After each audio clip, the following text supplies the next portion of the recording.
Preface.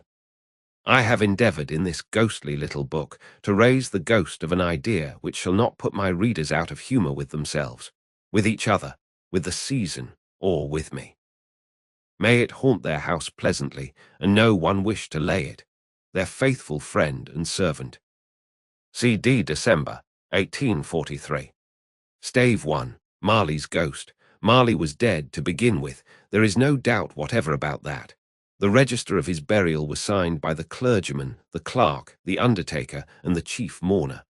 Scrooge signed it. And Scrooge's name was good upon change for anything he chose to put his hand to. Old Marley was as dead as a doornail. Mind, I don't mean to say that I know of my own knowledge what there is particularly dead about a doornail. I might have been inclined, myself, to regard a coffin nail as the deadest piece of ironmongery in the trade. But the wisdom of our ancestors is in the simile, and my unhallowed hands shall not disturb it, or the country's done for. You will, therefore, permit me to repeat emphatically that Marley was as dead as a doornail. Scrooge knew he was dead. Of course he did. How could it be otherwise? Scrooge and he were partners for I don't know how many years. Scrooge was his sole executor, his sole administrator, his sole assign, his sole residuary legatee, his sole friend, and sole mourner. And even Scrooge was not so dreadfully cut up by the sad event, but that he was an excellent man of business on the very day of the funeral, and solemnized it with an undoubted bargain. The mention of Marley's funeral brings me back to the point I started from. There is no doubt that Marley was dead. This must be distinctly understood, or nothing wonderful can come of the story I am going to relate. If we were not perfectly convinced that Hamlet's father died before the play began, there would be nothing more remarkable in his taking a stroll at night, in an easterly wind, upon his own ramparts, than there would be in any other middle-aged gentleman rashly turning out after dark in a breezy spot, say St. Paul's churchyard, for instance, literally to astonish his son's weak mind. Scrooge never painted out old Marley's name. There it stood, years afterwards, above the warehouse door, Scrooge and Marley. The firm was known as Scrooge and Marley. Sometimes people knew to the business called Scrooge, and sometimes Marley, but he answered to both names. It was all the same to him. Oh, but he was a tight-fisted hand at the grindstone, Scrooge. A squeezing, wrenching, grasping, scraping, clutching, covetous old sinner, hard and sharp as flint, from which no steel had ever struck out generous fire, secret and self-contained and solitary as an oyster. The cold within him froze his old features, nipped his pointed nose, shriveled his cheek, stiffened his gait, made his eyes red, his thin lips blue, and spoke out shrewdly in his grating voice. A frosty rime was on his head, and on his eyebrows, and his wiry chin. He carried his own low temperature always about with him. He iced his office in the dog days, and didn't thaw it 1 degree at Christmas. External heat and cold had little influence on Scrooge. No warmth could warm, no wintry weather chill him. No wind that blew was bitterer than he, no falling snow was more intent upon its purpose, no pelting rain less open to entreaty. Foul weather didn't know where to have him. The heaviest rain and snow and hail and sleet could boast of the advantage over him in only one respect. They often came down handsomely, and Scrooge never did. Nobody ever stopped him in the street to say, with gladsome looks, "My dear Scrooge, how are you? When will you come to see me?" No beggars implored him to bestow a trifle, no children asked him what it was o'clock, no man or woman ever once in all his life inquired the way to such and such a place of Scrooge. Even the blind men's dogs appeared to know him, and when they saw him coming on, would tug their owners into doorways and up courts, and then would wag their tails as though they said, "No eye at all is better than an evil eye, dark master." But what did Scrooge care? It was the very thing he liked, to edge his way along the crowded paths of life, warning all human sympathy to keep its distance, was what the knowing ones call nuts to Scrooge. Once upon a time, of all the good days in the year, on Christmas Eve, old Scrooge sat busy in his counting-house.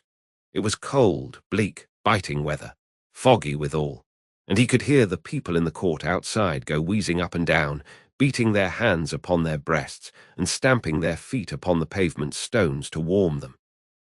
The city clocks had only just gone 3, but it was quite dark already. It had not been light all day, and candles were flaring in the windows of the neighbouring offices, like ruddy smears upon the palpable brown air. The fog came pouring in at every chink and keyhole, and was so dense without that, although the court was of the narrowest, the houses opposite were mere phantoms. To see the dingy cloud come drooping down, obscuring everything, one might have thought that nature lived hard by and was brewing on a large scale. The door of Scrooge's counting-house was open, that he might keep his eye upon his clerk, who in a dismal little cell beyond, a sort of tank, was copying letters. Scrooge had a very small fire, but the clerk's fire was so very much smaller that it looked like one coal. But he couldn't replenish it, for Scrooge kept the coal box in his own room, and so surely as the clerk came in with the shovel, the master predicted that it would be necessary for them to part. Wherefore the clerk put on his white comforter and tried to warm himself at the candle, in which effort, not being a man of strong imagination, he failed. "A Merry Christmas, Uncle! God save you!" cried a cheerful voice. It was the voice of Scrooge's nephew, who came upon him so quickly that this was the first intimation he had of his approach. "Bah!" said Scrooge. "Humbug!" He had so heated himself with rapid walking in the fog and frost, this nephew of Scrooge's, that he was all in a glow. His face was ruddy and handsome, his eyes sparkled, and his breath smoked again. "Christmas a humbug, Uncle," said Scrooge's nephew. "You don't mean that, I am sure." "I do," said Scrooge. "Merry Christmas. What right have you to be merry?" "What reason have you to be merry? You're poor enough." "Come, then," returned the nephew gaily. "What right have you to be dismal? What reason have you to be morose? You're rich enough." Scrooge, having no better answer ready on the spur of the moment, said, "Bah!" again, and followed it up with humbug. "Don't be cross, Uncle," said the nephew. "What else can I be," returned the uncle, "when I live in such a world of fools as this? Merry Christmas, out upon Merry Christmas. What's Christmas time to you but a time for paying bills without money? A time for finding yourself a year older and not an hour richer? A time for balancing your books and having every item in 'em through a round dozen of months presented dead against you?" "If I could work my will," said Scrooge indignantly, "every idiot who goes about with Merry Christmas on his lips should be boiled with his own pudding and buried with a stake of holly through his heart. He should." "Uncle," pleaded the nephew. "Nephew," returned the uncle sternly, "keep Christmas in your own way, and let me keep it in mine." "Keep it," repeated Scrooge's nephew, "but you don't keep it." "Let me leave it alone, then," said Scrooge. "Much good may it do you." "Much good it has ever done you." "There are many things from which I might have derived good, by which I have not profited, I dare say," returned the nephew, "Christmas among the rest. But I am sure I have always thought of Christmas time, when it has come round, apart from the veneration due to its sacred name and origin, if anything belonging to it can be apart from that, as a good time. A kind, forgiving, charitable, pleasant time. The only time I know of, in the long calendar of the year, when men and women seem by one consent to open their shut-up hearts freely, and to think of people below them as if they really were fellow passengers to the grave, and not another race of creatures bound on other journeys. And therefore, Uncle, though it has never put a scrap of gold or silver in my pocket, I believe that it has done me good and will do me good, and I say, God bless it." The clerk in the tank involuntarily applauded. Becoming immediately sensible of the impropriety, he poked the fire and extinguished the last frail spark forever. "Let me hear another sound from you," said Scrooge, "and you'll keep your Christmas by losing your situation. You're quite a powerful speaker, sir," he added, turning to his nephew. "I wonder you don't go into Parliament. Don't be angry, Uncle. Come, dine with us tomorrow." Scrooge said that he would see him. Yes, indeed he did. He went the whole length of the expression and said that he would see him in that extremity first. "But why?" cried Scrooge's nephew. "Why? Why did you get married?" said Scrooge. "Because I fell in love."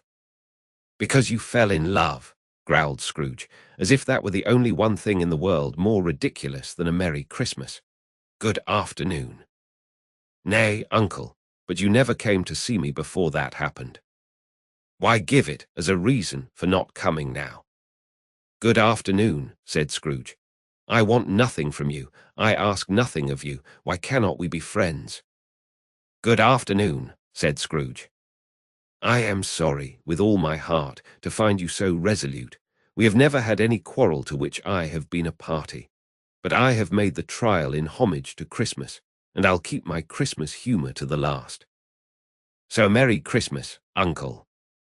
"Good afternoon," said Scrooge, "and a happy New Year." "Good afternoon," said Scrooge. His nephew left the room without an angry word, notwithstanding. He stopped at the outer door to bestow the greetings of the season on the clerk, who, cold as he was warmer than Scrooge, for he returned them cordially. "There's another fellow," muttered Scrooge, who overheard him. "My clerk with 15 shillings a week and a wife and family, talking about a Merry Christmas. I'll retire to Bedlam." This lunatic, in letting Scrooge's nephew out, had let 2 other people in. They were portly gentlemen, pleasant to behold, and now stood with their hats off in Scrooge's office. They had books and papers in their hands, and bowed to him. "Scrooge and Marley's, I believe," said one of the gentlemen, referring to his list. "Have I the pleasure of addressing Mr. Scrooge, or Mr. Marley?" "Mr. Marley has been dead these 7 years," Scrooge replied. "He died 7 years ago, this very night." "We have no doubt his liberality is well represented by his surviving partner," said the gentleman, presenting his credentials. It certainly was, for they had been 2 kindred spirits. At the ominous word, liberality, Scrooge frowned and shook his head and handed the credentials back. "At this festive season of the year, Mr. Scrooge," said the gentleman, taking up a pen, "it is more than usually desirable that we should make some slight provision for the poor and destitute, who suffer greatly at the present time. Many thousands are in want of common necessaries. Hundreds of thousands are in want of common comforts, sir." "Are there no prisons?" asked Scrooge. "Plenty of prisons," said the gentleman, laying down the pen again. "And the Union workhouses?" demanded Scrooge. "Are they still in operation?" "They are, still," returned the gentleman. "I wish I could say they were not." "The treadmill and the poor law are in full vigour, then," said Scrooge. "Both very busy, sir." "Oh, I was afraid, from what you said at first, that something had occurred to stop them in their useful course," said Scrooge. "I am very glad to hear it." "Under the impression that they scarcely furnish Christian cheer of mind or body to the multitude," returned the gentleman. "A few of us are endeavouring to raise a fund to buy the poor some meat and drink and means of warmth. We choose this time because it is a time, of all others, when want is keenly felt and abundance rejoices. What shall I put you down for?" "Nothing," Scrooge replied. "You wish to be anonymous." "I wish to be left alone," said Scrooge. "Since you ask me what I wish, gentlemen, that is my answer. I don't make merry myself at Christmas, and I can't afford to make idle people merry. I help to support the establishments I have mentioned. They cost enough. And those who are badly off must go there. Many can't go there, and many would rather die." "If they would rather die," said Scrooge, "they had better do it and decrease the surplus population. Besides, excuse me, I don't know that." "But you might know it," observed the gentleman. "It's not my business," Scrooge returned. "It's enough for a man to understand his own business and not to interfere with other people's. Mine occupies me constantly. Good afternoon, gentlemen." Seeing clearly that it would be useless to pursue their point, the gentleman withdrew. Scrooge resumed his labours with an improved opinion of himself, and in a more facetious temper than was usual with him. Meanwhile the fog and darkness thickened so that people ran about with flaring links, proffering their services to go before horses in carriages and conduct them on their way. The ancient tower of a church, whose gruff old bell was always peeping slyly down at Scrooge out of a Gothic window in the wall, became invisible and struck the hours and quarters in the clouds with tremulous vibrations afterwards, as if its teeth were chattering in its frozen head up there.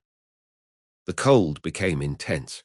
In the main street, at the corner of the court, some labourers were repairing the gas pipes, and had lighted a great fire in a brazier, round which a party of ragged men and boys were gathered, warming their hands and winking their eyes before the blaze in rapture. The water plug being left in solitude, its overflowings suddenly congealed and turned to misanthropic ice. The brightness of the shops, where holly sprigs and berries crackled in the lamp heat of the windows, made pale faces ruddy as they passed. Poulterers' and grocers' trades became a splendid joke, a glorious pageant, with which it was next to impossible to believe that such dull principles as bargain and sale had anything to do. The Lord Mayor, in the stronghold of the mighty mansion house, gave orders to his 50 cooks and butlers to keep Christmas as a Lord Mayor's household should. And even the little tailor, whom he had fined 5 shillings on the previous Monday for being drunk and bloodthirsty in the streets, stirred up tomorrow's pudding in his garret, while his lean wife and the baby sallied out to buy the beef. Foggier yet and colder, piercing, searching, biting cold. If the good St. Dunstan had but nipped the evil spirit's nose with a touch of such weather as that, instead of using his familiar weapons, then indeed he would have roared to lusty purpose. The owner of one scant young nose, gnawed and mumbled by the hungry cold, as bones are gnawed by dogs, stooped down at Scrooge's keyhole to regale him with a Christmas carol. But at the first sound of "God bless you, merry gentlemen, may nothing you dismay," Scrooge seized the ruler with such energy of action that the singer fled in terror, leaving the keyhole to the fog and even more congenial frost. At length the hour of shutting up the counting-house arrived. With an ill-will Scrooge dismounted from his stool and tacitly admitted the fact to the expectant clerk in the tank, who instantly snuffed his candle out and put on his hat. "You'll want all day tomorrow, I suppose," said Scrooge. "If quite convenient, sir." "It's not convenient," said Scrooge, "and it's not fair. If I was to stop half a crown for it, you'd think yourself ill-used, I'll be bound." The clerk smiled faintly. "And yet," said Scrooge, "you don't think me ill-used when I pay a day's wages for no work." The clerk observed that it was only once a year. "A poor excuse for picking a man's pocket every 25th of December," said Scrooge, buttoning his greatcoat to the chin. "But I suppose you must have the whole day. Be here all the earlier next morning." The clerk promised that he would, and Scrooge walked out with a growl. The office was closed in a twinkling, and the clerk, with the long ends of his white comforter dangling below his waist, for he boasted no greatcoat, went down a slide on Cornhill at the end of a lane of boys, 20 times, in honour of its being Christmas Eve, and then ran home to Camden Town as hard as he could pelt to play at blind mansbuff. Scrooge took his melancholy dinner in his usual melancholy tavern, and having read all the newspapers, and beguiled the rest of the evening with his banker's book, went home to bed. He lived in chambers which had once belonged to his deceased partner.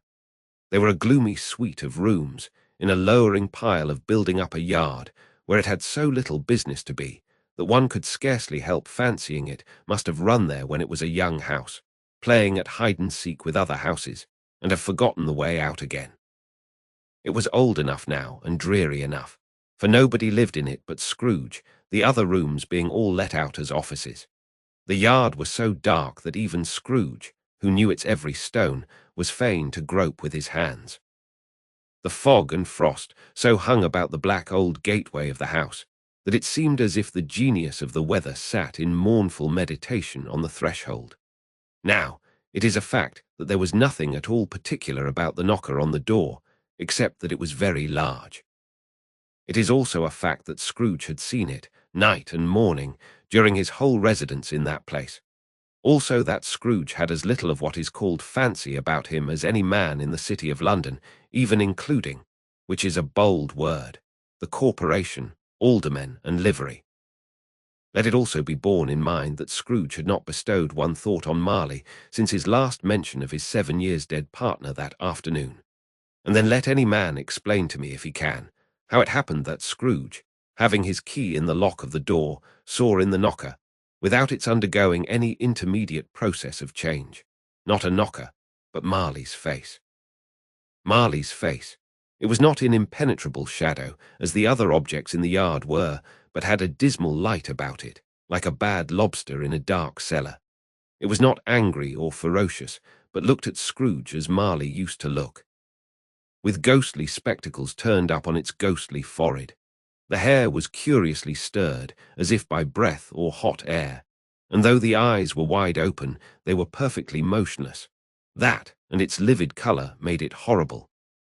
But its horror seemed to be in spite of the face, and beyond its control, rather than a part of its own expression. As Scrooge looked fixedly at this phenomenon, it was a knocker again. To say that he was not startled, or that his blood was not conscious of a terrible sensation to which it had been a stranger from infancy, would be untrue. But he put his hand upon the key he had relinquished, turned it sturdily, walked in, and lighted his candle. He did pause, with a moment's irresolution, before he shut the door, and he did look cautiously behind it first, as if he half expected to be terrified with the sight of Marley's pigtail sticking out into the hall. But there was nothing on the back of the door except the screws and nuts that held the knocker on, so he said, "Pooh, pooh," and closed it with a bang. The sound resounded through the house like thunder. Every room above, and every cask in the wine merchant's cellars below, appeared to have a separate peal of echoes of its own. Scrooge was not a man to be frightened by echoes. He fastened the door and walked across the hall and up the stairs. Slowly, too, trimming his candle as he went. You may talk vaguely about driving a coach and six up a good old flight of stairs, or through a bad young Act of Parliament. But I mean to say you might have got a hearse up that staircase and taken it broadwise, with the splinter bar towards the wall and the door towards the balustrades, and done it easy. There was plenty of width for that, and room to spare. Which is perhaps the reason why Scrooge thought he saw a locomotive hearse going on before him in the gloom. Half a dozen gas lamps out of the street wouldn't have lighted the entry too well, so you may suppose that it was pretty dark with Scrooge's dip. Up Scrooge went, not caring a button for that. Darkness is cheap, and Scrooge liked it. But before he shut his heavy door, he walked through his rooms to see that all was right. He had just enough recollection of the face to desire to do that. Sitting room, bedroom, lumber room, all as they should be. Nobody under the table, nobody under the sofa, a small fire in the grate, spoon and basin ready. And the little saucepan of gruel Scrooge had a cold in his head, upon the hob. Nobody under the bed, nobody in the closet, nobody in his dressing gown, which was hanging up in a suspicious attitude against the wall. Lumber room as usual. Old fireguard, old shoes, 2 fish baskets, washing stand on 3 legs and a poker. Quite satisfied, he closed his door and locked himself in, double-locked himself in, which was not his custom. Thus secured against surprise, he took off his cravat, put on his dressing gown and slippers and his nightcap, and sat down before the fire to take his gruel. It was a very low fire indeed, nothing on such a bitter night. He was obliged to sit close to it, and brood over it, before he could extract the least sensation of warmth from such a handful of fuel. The fireplace was an old one, built by some Dutch merchant long ago, and paved all round with quaint Dutch tiles, designed to illustrate the scriptures. There were Cains and Abels, Pharaoh's daughters, queens of Sheba, angelic messengers descending through the air on clouds like feather beds, Abrahams, Belshazzars, apostles putting off to sea in butterboats, hundreds of figures to attract his thoughts. And yet that face of Marley, 7 years dead, came like the ancient prophet's rod and swallowed up the whole. If each smooth tile had been a blank at first, with power to shape some picture on its surface from the disjointed fragments of his thoughts, There would have been a copy of old Marley's head on every one. "Humbug," said Scrooge, and walked across the room. After several turns, he sat down again. As he threw his head back in the chair, his glance happened to rest upon a bell, a disused bell that hung in the room and communicated, for some purpose now forgotten, with a chamber in the highest story of the building. It was with great astonishment, and with a strange, inexplicable dread, that as he looked, he saw this bell begin to swing. It swung so softly in the outset that it scarcely made a sound. But soon it rang out loudly, and so did every bell in the house. This might have lasted half a minute or a minute, but it seemed an hour. The bells ceased as they had begun together. They were succeeded by a clanking noise deep down below, as if some person were dragging a heavy chain over the casks in the wine merchant's cellar. Scrooge then remembered to have heard that ghosts in haunted houses were described as dragging chains. The cellar door flew open with a booming sound, and then he heard the noise much louder on the floors below, then coming up the stairs, then coming straight towards his door. "It's humbug still," said Scrooge. "I won't believe it." His colour changed, though, when, without a pause, it came on through the heavy door and passed into the room before his eyes. Upon its coming in, the dying flame leaped up, as though it cried, "I know him." Marley's ghost, and fell again. The same face, the very same. Marley in his pigtail usual waistcoat, tights and boots, the tassels on the latter bristling like his pigtail and his coat skirts and the hair upon his head. The chain he drew was clasped about his middle. It was long and wound about him like a tail, and it was made, for Scrooge observed it closely, of cash boxes, keys, padlocks, ledgers, deeds, and heavy purses wrought in steel. His body was transparent, so that Scrooge, observing him and looking through his waistcoat, could see the 2 buttons on his coat behind. Scrooge had often heard it said that Marley had no bowels, but he had never believed it until now. No, nor did he believe it even now, though he looked the phantom through and saw it standing before him, though he felt the chilling influence of its death-cold eyes, and marked the very texture of the folded kerchief bound about its head and chin, which wrapper he had not observed before. He was still incredulous, and fought against his senses. "How now?" said Scrooge, caustic and cold as ever. "What do you want with me?" "Much," Marley's voice, no doubt about it. "Who are you?" "Ask me who I was." "Who were you then?" said Scrooge, raising his voice. "You're particular for a shade." He was going to say to a shade, but substituted this as more appropriate. "In life I was your partner, Jacob Marley." Can you sit down?" asked Scrooge, looking doubtfully at him. "I can." "Do it then." Scrooge asked the question because he didn't know whether a ghost so transparent might find himself in a condition to take a chair, and felt that in the event of its being impossible, it might involve the necessity of an embarrassing explanation. But the ghost sat down on the opposite side of the fireplace, as if he were quite used to it. "You don't believe in me," observed the ghost. "I don't," said Scrooge.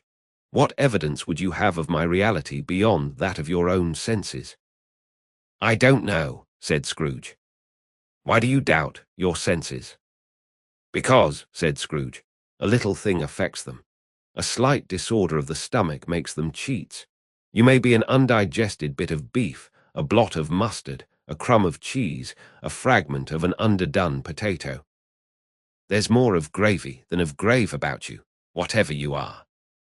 Scrooge was not much in the habit of cracking jokes, nor did he feel in his heart by any means waggish then. The truth is that he tried to be smart, as a means of distracting his own attention and keeping down his terror, for the spectre's voice disturbed the very marrow in his bones. To sit staring at those fixed, glazed eyes in silence for a moment would play, Scrooge felt, the very deuce with him.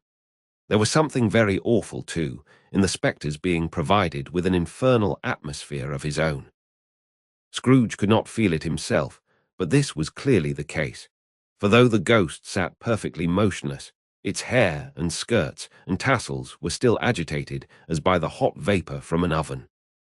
"You see this toothpick?"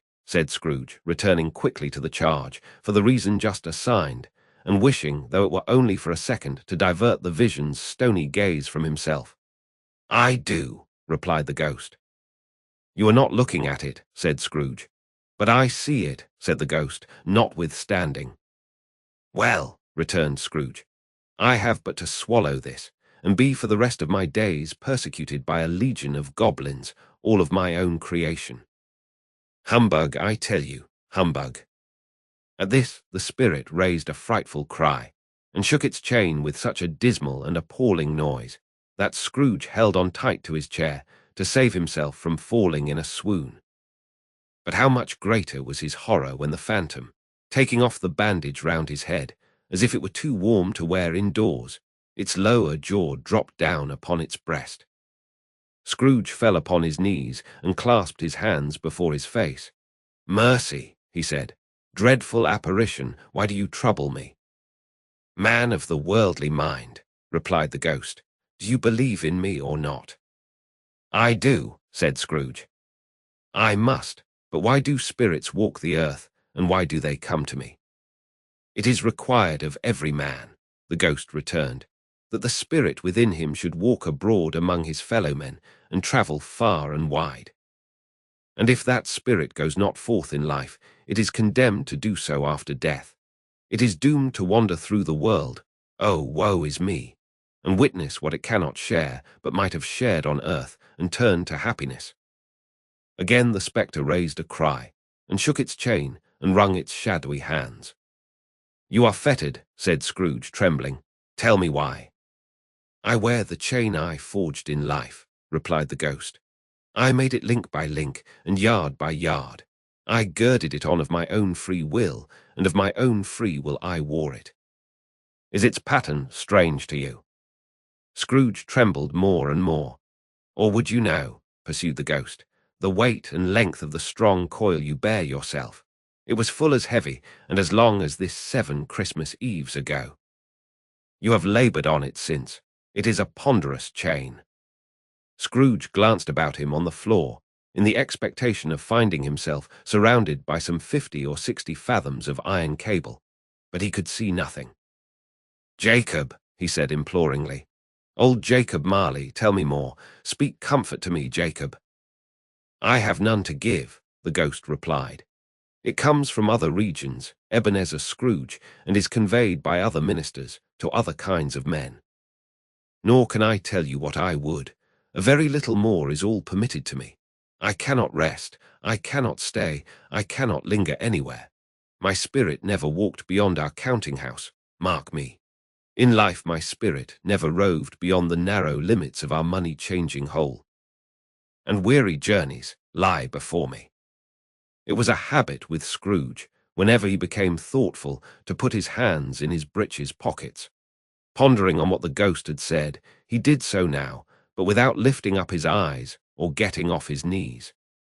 "You must have been very slow about it, Jacob," Scrooge observed in a business-like manner, though with humility and deference. "Slow," the ghost repeated. 7 years dead," mused Scrooge, "and travelling all the time." "The whole time," said the ghost. "No rest, no peace, incessant torture of remorse." "You travel fast," said Scrooge. "On the wings of the wind," replied the ghost. "You might have got over a great quantity of ground in 7 years," said Scrooge. The ghost, on hearing this, set up another cry, and clanked its chain so hideously in the dead silence of the night that the ward would have been justified in indicting it for a nuisance. "Oh! Captive, bound, and double-lioned," cried the phantom, "not to know that ages of incessant labour by immortal creatures, for this earth must pass into eternity before the good of which it is susceptible is all developed. Not to know that any Christian spirit, working kindly in its little sphere, whatever it may be, will find its mortal life too short for its vast means of usefulness. Not to know that no space of regret can make amends for one life's opportunities misused. Yet such was I. Oh, such was I." "But you were always a good man of business, Jacob," faltered Scrooge, who now began to apply this to himself. "Business?" cried the ghost, wringing its hands again. Mankind was my business. The common welfare was my business. Charity, mercy, forbearance, and benevolence were all my business. The dealings of my trade were but a drop of water in the comprehensive ocean of my business.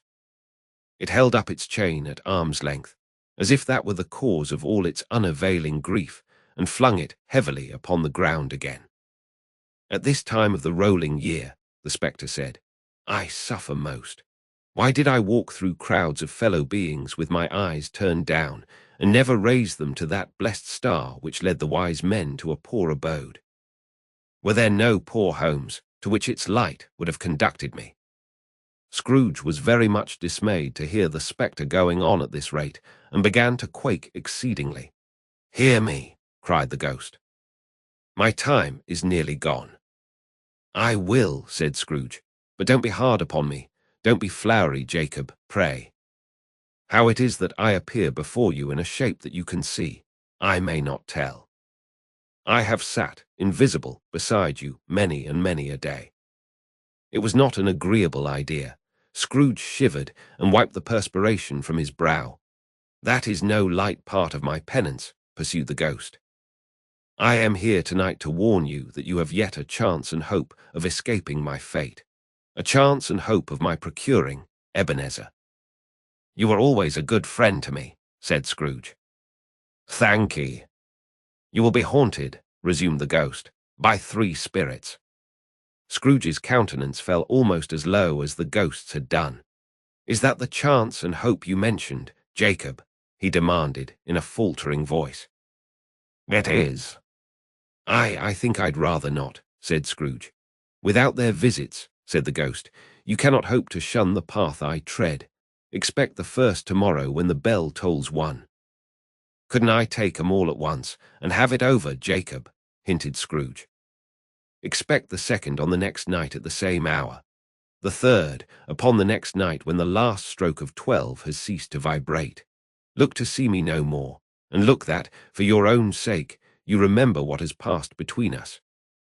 When it had said these words, the spectre took its wrapper from the table, and bound it round its head as before.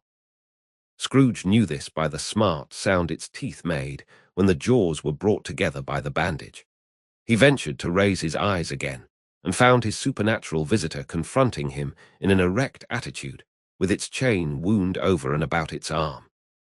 The apparition walked backward from him, and at every step it took, the window raised itself a little, so that, when the spectre reached it, it was wide open. It beckoned Scrooge to approach, which he did. When they were within 2 paces of each other, Marley's ghost held up its hand, warning him to come no nearer. Scrooge stopped, not so much in obedience as in surprise and fear. For on the raising of the hand, he became sensible of confused noises in the air, incoherent sounds of lamentation and regret, wailings inexpressibly sorrowful and self-accusatory. The spectre, after listening for a moment, joined in the mournful dirge, and floated out upon the bleak, dark night. Scrooge followed to the window, desperate in his curiosity. He looked out. The air was filled with phantoms, wandering hither and thither in restless haste, and moaning as they went. Every one of them wore chains like Marley's ghost. Some few, they might be guilty governments, were linked together. None were free. Many had been personally known to Scrooge in their lives. He had been quite familiar with one old ghost in a white waistcoat, with a monstrous iron safe attached to its ankle, who cried piteously at being unable to assist a wretched woman with an infant, whom it saw below upon a doorstep. The misery with them all was clearly that they sought to interfere for good in human matters, and had lost the power forever. Whether these creatures faded into mist, or mist enshrouded them, he could not tell. But they and their spirit voices faded together, and the night became as it had been when he walked home. Scrooge closed the window and examined the door by which the ghost had entered. It was double-locked, as he had locked it with his own hands, and the bolts were undisturbed. He tried to say humbug, but stopped at the first syllable, and being, from the emotions he had undergone, or the fatigues of the day, or his glimpse of the invisible world, or the dull conversation of the ghost, or the lateness of the hour, much in need of repose, went straight to bed without undressing, and fell asleep upon the instant. Stave 2, the first of the three spirits. When Scrooge awoke, it was so dark that, looking out of bed, he could scarcely distinguish the transparent window from the opaque walls of his chamber. He was endeavouring to pierce the darkness with his ferret eyes, when the chimes of a neighbouring church struck the 4 quarters. So he listened for the hour. To his great astonishment, the heavy bell went on from 6 to 7, and from 7 to 8, and regularly up to 12. Then stopped. 12. It was past 2 when he went to bed. The clock was wrong. An icicle must have got into the works. 12. He touched the spring of his repeater to correct this most preposterous clock. Its rapid little pulse beat 12 and stopped. "Why, it isn't possible," said Scrooge, "that I can have slept through a whole day and far into another night. It isn't possible that anything has happened to the sun, and this is 12 at noon." The idea being an alarming one, he scrambled out of bed and groped his way to the window. He was obliged to rub the frost off with the sleeve of his dressing gown before he could see anything, and could see very little then. All he could make out was that it was still very foggy and extremely cold, and that there was no noise of people running to and fro, and making a great stir, as there unquestionably would have been if night had beaten off bright day and taken possession of the world. This was a great relief, because 3 days after sight of this first of exchange pay to Mr. Ebenezer Scrooge or his order, and so forth, would have become a mere United States security if there were no days to count by. Scrooge went to bed again and thought and thought and thought it over and over, and could make nothing of it. The more he thought, the more perplexed he was, and the more he endeavoured not to think, the more he thought. Marley's ghost bothered him exceedingly. Every time he resolved within himself, after mature inquiry, that it was all a dream, his mind flew back again, like a strong spring released, to its first position, and presented the same problem to be worked all through. Was it a dream or not? Scrooge lay in this state until the chime had gone 3 quarters more, when he remembered, on a sudden, that the ghost had warned him of a visitation when the bell tolled 1. He resolved to lie awake until the hour was past, and considering that he could no more go to sleep than go to heaven, this was, perhaps, the wisest resolution in his power. The quarter was so long that he was more than once convinced he must have sunk into a doze unconsciously and missed the clock. At length it broke upon his listening ear. Ding, dong. "A quarter past," said Scrooge, counting. Ding, dong. "Half past," said Scrooge. Ding, dong. "A quarter to it," said Scrooge. Ding, dong. "The hour itself," said Scrooge triumphantly, "and nothing else." He spoke before the hour bell sounded, which it now did with a deep, dull, hollow, melancholy one. Light flashed up in the room upon the instant, and the curtains of his bed were drawn. The curtains of his bed were drawn aside, I tell you, by a hand. Not the curtains at his feet, nor the curtains at his back, but those to which his face was addressed. The curtains of his bed were drawn aside, and Scrooge, starting up into a half-recumbent attitude, found himself face to face with the unearthly visitor who drew them, as close to it as I am now to you, and I am standing in the spirit at your elbow. It was a strange figure, like a child, yet not so like a child as like an old man, viewed through some supernatural medium, which gave him the appearance of having receded from the view and being diminished to a child's proportions. Its hair, which hung about its neck and down its back, was white, as if with age, and yet the face had not a wrinkle in it, and the tenderest bloom was on the skin. The arms were very long and muscular, the hands the same, as if its hold were of uncommon strength. Its legs and feet, most delicately formed, were, like those upper members, bare. It wore a tunic of the purest white, and round its waist was bound a lustrous belt, the sheen of which was beautiful. It held a branch of fresh green holly in its hand, and in singular contradiction of that wintry emblem, had its dress trimmed with summer flowers.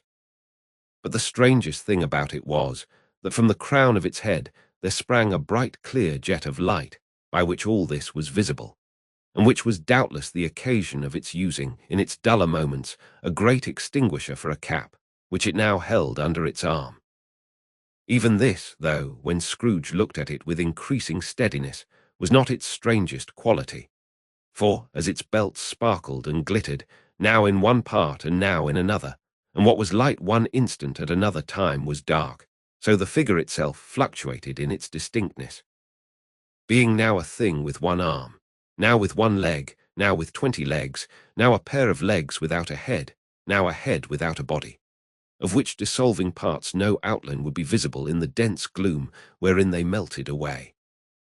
And in the very wonder of this, it would be itself again, distinct and clear as ever. "Are you the spirit, sir, whose coming was foretold to me?" asked Scrooge. "I am." The voice was soft and gentle, singularly low, as if, instead of being so close behind him, it were at a distance. "Who and what are you?" Scrooge demanded. "I am the ghost of Christmas past." "Long past?" inquired Scrooge, observant of its dwarfish stature. "No. Your past." Perhaps Scrooge could not have told anybody why, if anybody could have asked him, but he had a special desire to see the spirit in his cap, and begged him to be covered. "What!" exclaimed the ghost. "Would you so soon put out, with worldly hands, the light I give? Is it not enough that you are one of those whose passions made this cap, and force me through whole trains of years to wear it low upon my brow?" Scrooge reverently disclaimed all intention to offend, or any knowledge of having wilfully bonneted the spirit at any period of his life. He then made bold to inquire what business brought him there. "Your welfare," said the ghost. Scrooge expressed himself much obliged, but could not help thinking that a night of unbroken rest would have been more conducive to that end. The spirit must have heard him thinking, for it said immediately, "Your reclamation, then, take heed." It put out its strong hand as it spoke, and clasped him gently by the arm. "Rise, and walk with me." It would have been in vain for Scrooge to plead that the weather and the hour were not adapted to pedestrian purposes. That bed was warm, and the thermometer a long way below freezing. That he was clad but lightly in his slippers, dressing gown, and nightcap, and that he had a cold upon him at that time. The grasp, though gentle as a woman's hand, was not to be resisted. He rose, but finding that the spirit made towards the window, clasped its robe in supplication. "I am a mortal," Scrooge remonstrated, "and liable to fall." "Bear but a touch of my hand there," said the spirit, laying it upon his heart, "and you shall be upheld in more than this." As the words were spoken, they passed through the wall and stood upon an open country road, with fields on either hand. The city had entirely vanished. Not a vestige of it was to be seen. The darkness and the mist had vanished with it, for it was a clear, cold winter day with snow upon the ground. "Good heaven," said Scrooge, clasping his hands together as he looked about him. "I was bred in this place. I was a boy here." The spirit gazed upon him mildly. Its gentle touch, though it had been light and instantaneous, appeared still present to the old man's sense of feeling. He was conscious of 1,000 odors floating in the air, each one connected with 1,000 thoughts and hopes and joys and cares long, long forgotten. "Your lip is trembling," said the ghost. "And what is that upon your cheek?" Scrooge muttered with an unusual catching in his voice that it was a pimple, and begged the ghost to lead him where he would. "You recollect the way?" inquired the spirit. "Remember it," cried Scrooge with fervor. "I could walk it blindfold." "Strange to have forgotten it for so many years," observed the ghost. "Let us go on." They walked along the road, Scrooge recognizing every gate, and post, and tree, until a little market town appeared in the distance, with its bridge, its church, and winding river. Some shaggy ponies now were seen trotting towards them with boys upon their backs, who called to other boys in country gigs and carts, driven by farmers. All these boys were in great spirits, and shouted to each other until the broad fields were so full of merry music that the crisp air laughed to hear it. "These are but shadows of the things that have been," said the ghost. "They have no consciousness of us. The jocund travellers came on, and as they came, Scrooge knew and named them every one. Why was he rejoiced beyond all bounds to see them? Why did his cold eye glisten, and his heart leap up as they went past? Why was he filled with gladness when he heard them give each other Merry Christmas, as they parted at cross-roads and by ways for their several homes? What was Merry Christmas to Scrooge? Out upon Merry Christmas, what good had it ever done to him? The school is not quite deserted, said the ghost. A solitary child, neglected by his friends, is left there still. Scrooge said he knew it. And he sobbed. They left the high road by a well-remembered lane, and soon approached a mansion of dull red brick, with a little weathercock-surmounted cupola on the roof, and a bell hanging in it. It was a large house, but one of broken fortunes, for the spacious offices were little used, their walls were damp and mossy, their windows broken, and their gates decayed. Fowls clucked and strutted in the stables, and the coach-houses and sheds were overrun with grass. Nor was it more retentive of its ancient state within, for entering the dreary hall and glancing through the open doors of many rooms, they found them poorly furnished, cold and vast. There was an earthy savour in the air, a chilly bareness in the place, which associated itself somehow with too much getting up by candle light and not too much to eat. They went, the ghost and Scrooge, across the hall to a door at the back of the house. It opened before them, and disclosed a long, bare, melancholy room, made barer still by lines of plain deal forms and desks. At one of these, a lonely boy was reading near a feeble fire. And Scrooge sat down upon a form, and wept to see his poor forgotten self, as he had used to be. Not a latent echo in the house, not a squeak and scuffle from the mice behind the panelling, not a drip from the half-thawed waterspout in the dull yard behind, not a sigh among the leafless boughs of one despondent poplar, not the idle swinging of an empty storehouse door, no, not a clicking in the fire, but fell upon the heart of Scrooge with softening influence, and gave a freer passage to his tears. The spirit touched him on the arm, and pointed to his younger self, intent upon his reading. Suddenly a man in foreign garments, wonderfully real and distinct to look at, stood outside the window, with an axe stuck in his belt, and leading by the bridle an ass laden with wood. "Why, it's Ali Baba," Scrooge exclaimed in ecstasy. "It's dear old honest Ali Baba. Yes, yes, I know. One Christmas time, when yonder solitary child was left here all alone, he did come for the first time just like that." "Poor boy, and Valentine," said Scrooge, "and his wild brother Orson, there they go. And what's his name, who was put down in his drawers, asleep at the gate of Damascus?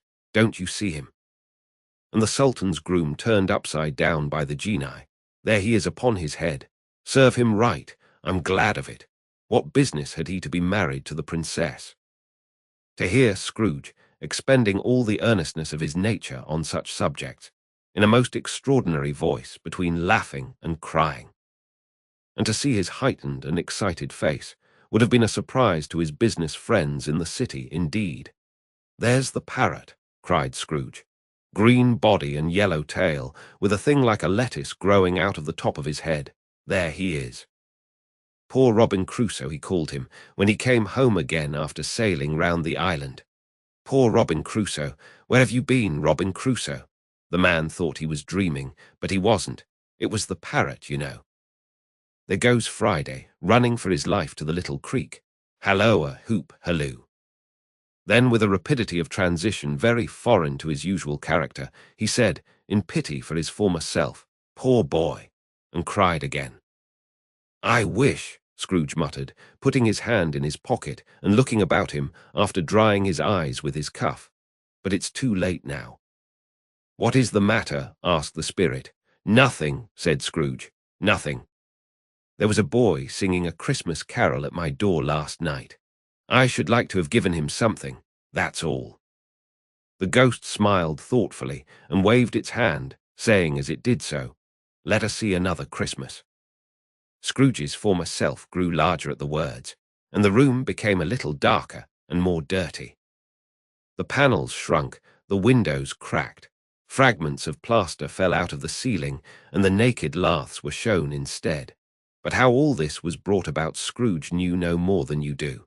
He only knew that it was quite correct, that everything had happened so, that there he was, alone again, when all the other boys had gone home for the jolly holidays. He was not reading now, but walking up and down despairingly. Scrooge looked at the ghost, and with a mournful shaking of his head, glanced anxiously towards the door. It opened, and a little girl, much younger than the boy, came darting in, and putting her arms about his neck, and often kissing him, addressed him as her dear, dear brother. "I have come to bring you home, dear brother," said the child, clapping her tiny hands, and bending down to laugh. "To bring you home, home, home." "Home, little Fan," returned the boy. "Yes," said the child, brimful of glee. "Home for good and all, home for ever and ever. Father is so much kinder than he used to be, that home's like heaven. He spoke so gently to me one dear night, when I was going to bed, that I was not afraid to ask him once more if you might come home. And he said yes, you should, and sent me in a coach to bring you."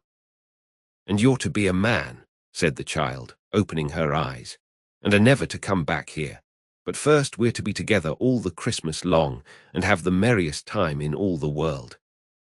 "You are quite a woman, little Fan," exclaimed the boy. She clapped her hands and laughed, and tried to touch his head, but being too little laughed again, and stood on tiptoe to embrace him. Then she began to drag him, in her childish eagerness, towards the door. And he, nothing loath to go, accompanied her. A terrible voice in the hall cried, "Bring down Master Scrooge's box there." And in the hall appeared the schoolmaster himself, who glared on Master Scrooge with a ferocious condescension, and threw him into a dreadful state of mind by shaking hands with him. He then conveyed him and his sister into the veriest old well of a shivering best parlour that ever was seen, where the maps upon the wall, and the celestial and terrestrial globes in the windows, were waxy with cold. Here he produced a decanter of curiously light wine, and a block of curiously heavy cake, and administered instalments of those dainties to the young people, at the same time sending out a meagre servant to offer a glass of something to the postboy, who answered that he thanked the gentleman, but if it was the same tap as he had tasted before, he had rather not. Master Scrooge's trunk being by this time tied on to the top of the chaise, the children bade the schoolmaster good-bye right willingly, and getting into it, drove gaily down the garden sweep, the quick wheels dashing the hoarfrost and snow from off the dark leaves of the evergreens like spray. "Always a delicate creature whom a breath might have withered," said the ghost, "but she had a large heart." "So she had," cried Scrooge. "You're right. I will not gainsay its spirit. God forbid." "She died a woman," said the ghost, "and had, as I think, children." "One child," Scrooge returned. "True," said the ghost. "Your nephew." Scrooge seemed uneasy in his mind, and answered briefly, "Yes."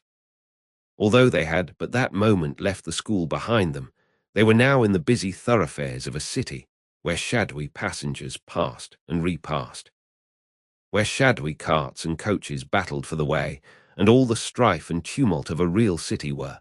It was made plain enough by the dressing of the shops that here, too, it was Christmas time again. But it was evening, and the streets were lighted up. The ghost stopped at a certain warehouse door and asked Scrooge if he knew it. "Know it," said Scrooge. "Was I apprenticed here?"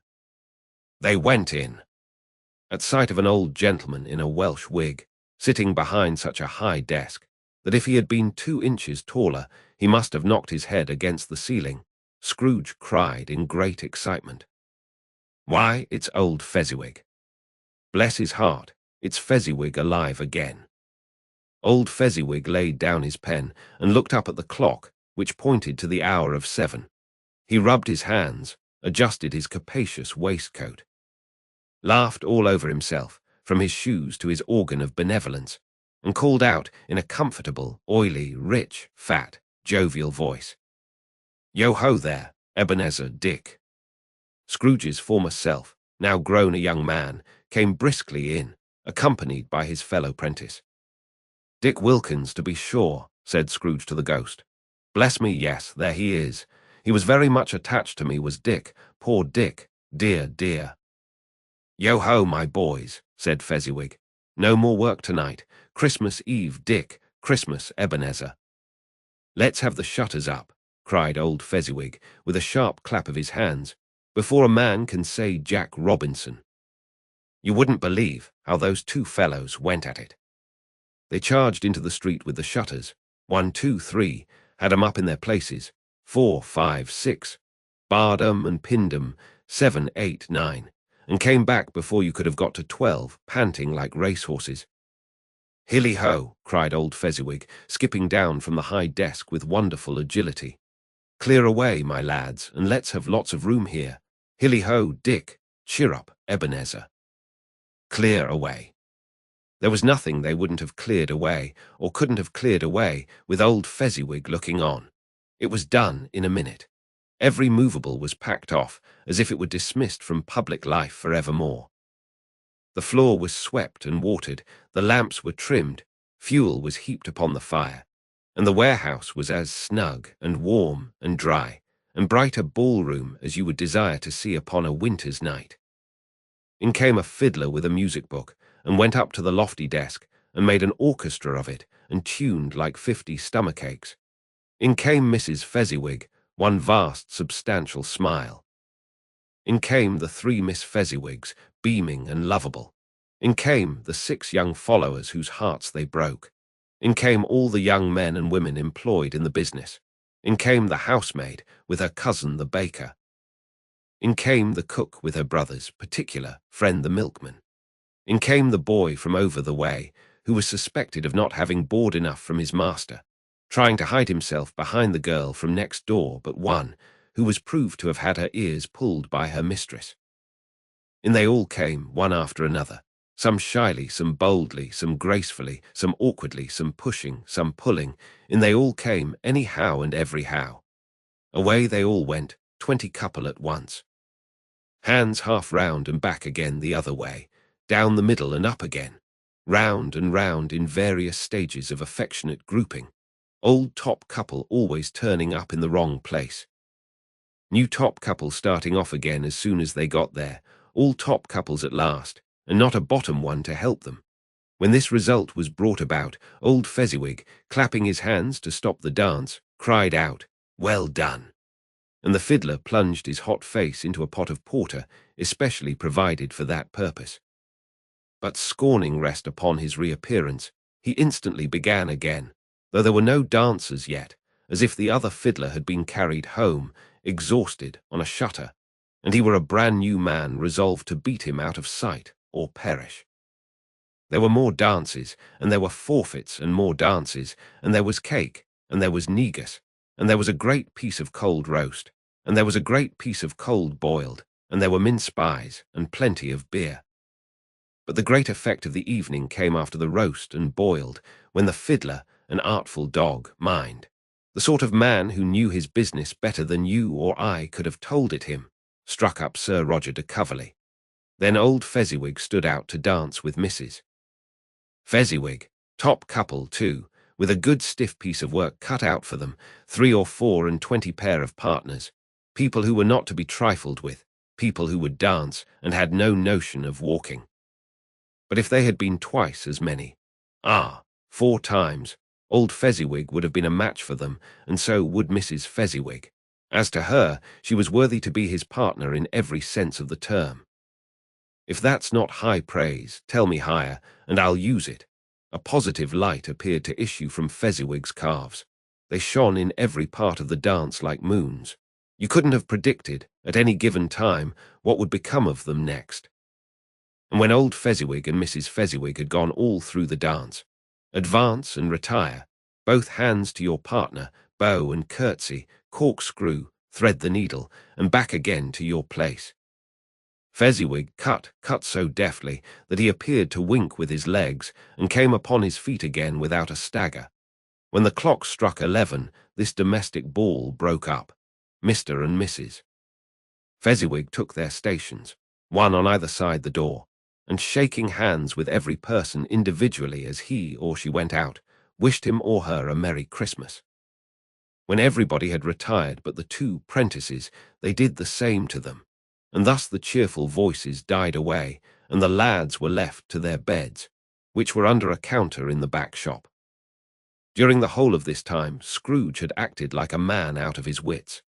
His heart and soul were in the scene and with his former self. He corroborated everything, remembered everything, enjoyed everything, and underwent the strangest agitation. It was not until now, when the bright faces of his former self and Dick were turned from them, that he remembered the ghost, and became conscious that it was looking full upon him, while the light upon its head burnt very clear. "A small matter," said the ghost, "to make these silly folks so full of gratitude." "Small," echoed Scrooge. The spirit signed to him to listen to the two apprentices, who were pouring out their hearts in praise of Fezziwig. And when he had done so, said, "Why, is it not? He has spent but a few pounds of your mortal money, 3 or 4 perhaps. Is that so much that he deserves this praise?" "It isn't that," said Scrooge, heated by the remark, and speaking unconsciously like his former, not his latter self. "It isn't that, spirit. He has the power to render us happy or unhappy, to make our service light or burdensome, a pleasure or a toil. Say that his power lies in words and looks, in things so slight and insignificant that it is impossible to add and count 'em up. What then? The happiness he gives is quite as great as if it cost a fortune." He felt the spirit's glance and stopped. "What is the matter?" asked the ghost. "Nothing particular," said Scrooge. "Something, I think," the ghost insisted. "No," said Scrooge, "no. I should like to be able to say a word or two to my clerk just now, that's all." His former self turned down the lamps as he gave utterance to the wish. And Scrooge and the ghost again stood side by side in the open air. "My time grows short," observed the spirit. "Quick." This was not addressed to Scrooge, or to anyone whom he could see, but it produced an immediate effect. For again Scrooge saw himself. He was older now, a man in the prime of life. His face had not the harsh and rigid lines of later years, but it had begun to wear the signs of care and avarice. There was an eager, greedy, restless motion in the eye, which showed the passion that had taken root, and where the shadow of the growing tree would fall. He was not alone, but sat by the side of a fair young girl in a mourning dress, in whose eyes there were tears, which sparkled in the light that shone out of the ghost of Christmas past. "It matters little," she said softly. "To you, very little. Another idol has displaced me. And if it can cheer and comfort you in time to come as I would have tried to do, I have no just cause to grieve." "What idol has displaced you?" he rejoined. "A golden one." "This is the even-handed dealing of the world," he said. "There is nothing on which it is so hard as poverty, and there is nothing it professes to condemn with such severity as the pursuit of wealth." "You fear the world too much," she answered gently. "All your other hopes have merged into the hope of being beyond the chance of its sordid reproach. I have seen your nobler aspirations fall off one by one, until the master passion, gain, engrosses you. Have I not?" "What then?" he retorted. "Even if I have grown so much wiser, what then? I am not changed towards you."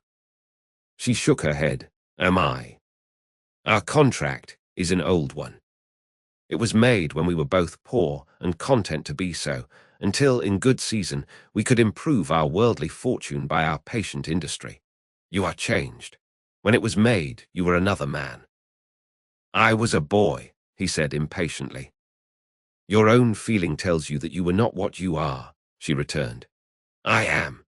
That which promised happiness when we were one in heart is fraught with misery now that we are two. How often and how keenly I have thought of this I will not say.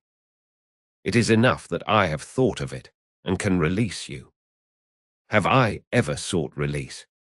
In words, no, never. In what, then? In a changed nature, in an altered spirit, in another atmosphere of life, another hope as its great end. In everything that made my love of any worth or value in your sight. If this had never been between us," said the girl, looking mildly, but with steadiness, upon him, "tell me, would you seek me out and try to win me now?" "Ah, no." He seemed to yield to the justice of this supposition in spite of himself. But he said, with a struggle, "You think not." "I would gladly think otherwise if I could," she answered. "Heaven knows. When I have learned a truth like this, I know how strong and irresistible it must be. But if you were free today, tomorrow, yesterday, can even I believe that you would choose a dowerless girl? You who, in your very confidence with her, weigh everything by gain. Or, choosing her, if for a moment you were false enough to your one guiding principle to do so, do I not know that your repentance and regret would surely follow? I do, and I release you. With a full heart, for the love of him you once were." He was about to speak, but with her head turned from him, she resumed, "You may, the memory of what is past half makes me hope you will, have pain in this.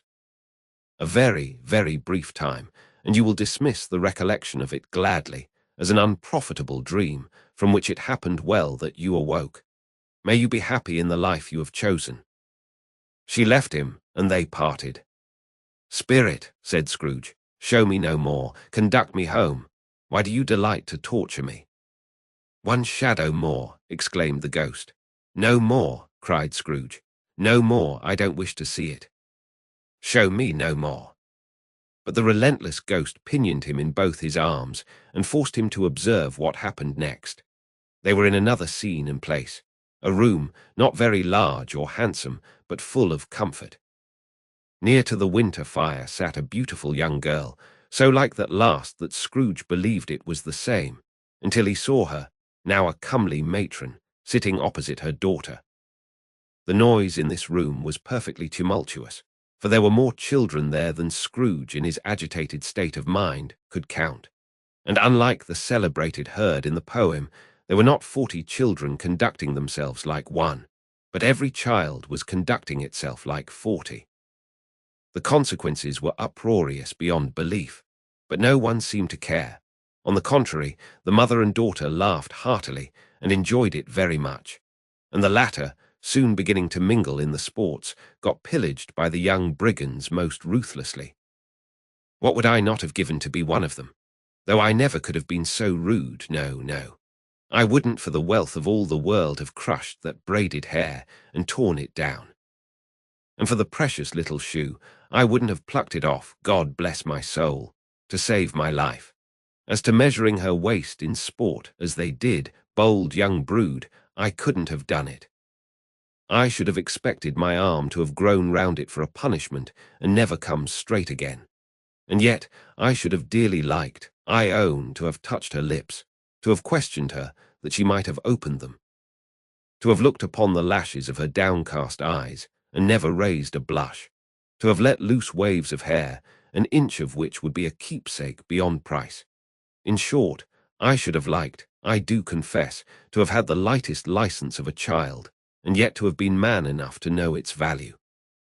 But now a knocking at the door was heard, and such a rush immediately ensued that she, with laughing face and plundered dress, was borne towards it, the centre of a flushed and boisterous group, just in time to greet the father, who came home attended by a man laden with Christmas toys and presents. Then the shouting and the struggling, and the onslaught that was made on the defenceless porter, the scaling him, with chairs for ladders, to dive into his pockets, despoil him of brown paper parcels, hold on tight by his cravat, hug him round his neck, pummel his back, and kick his legs in irrepressible affection. The shouts of wonder and delight with which the development of every package was received. The terrible announcement that the baby had been taken in the act of putting a doll's frying pan into his mouth, and was more than suspected of having swallowed a fictitious turkey, glued on a wooden platter.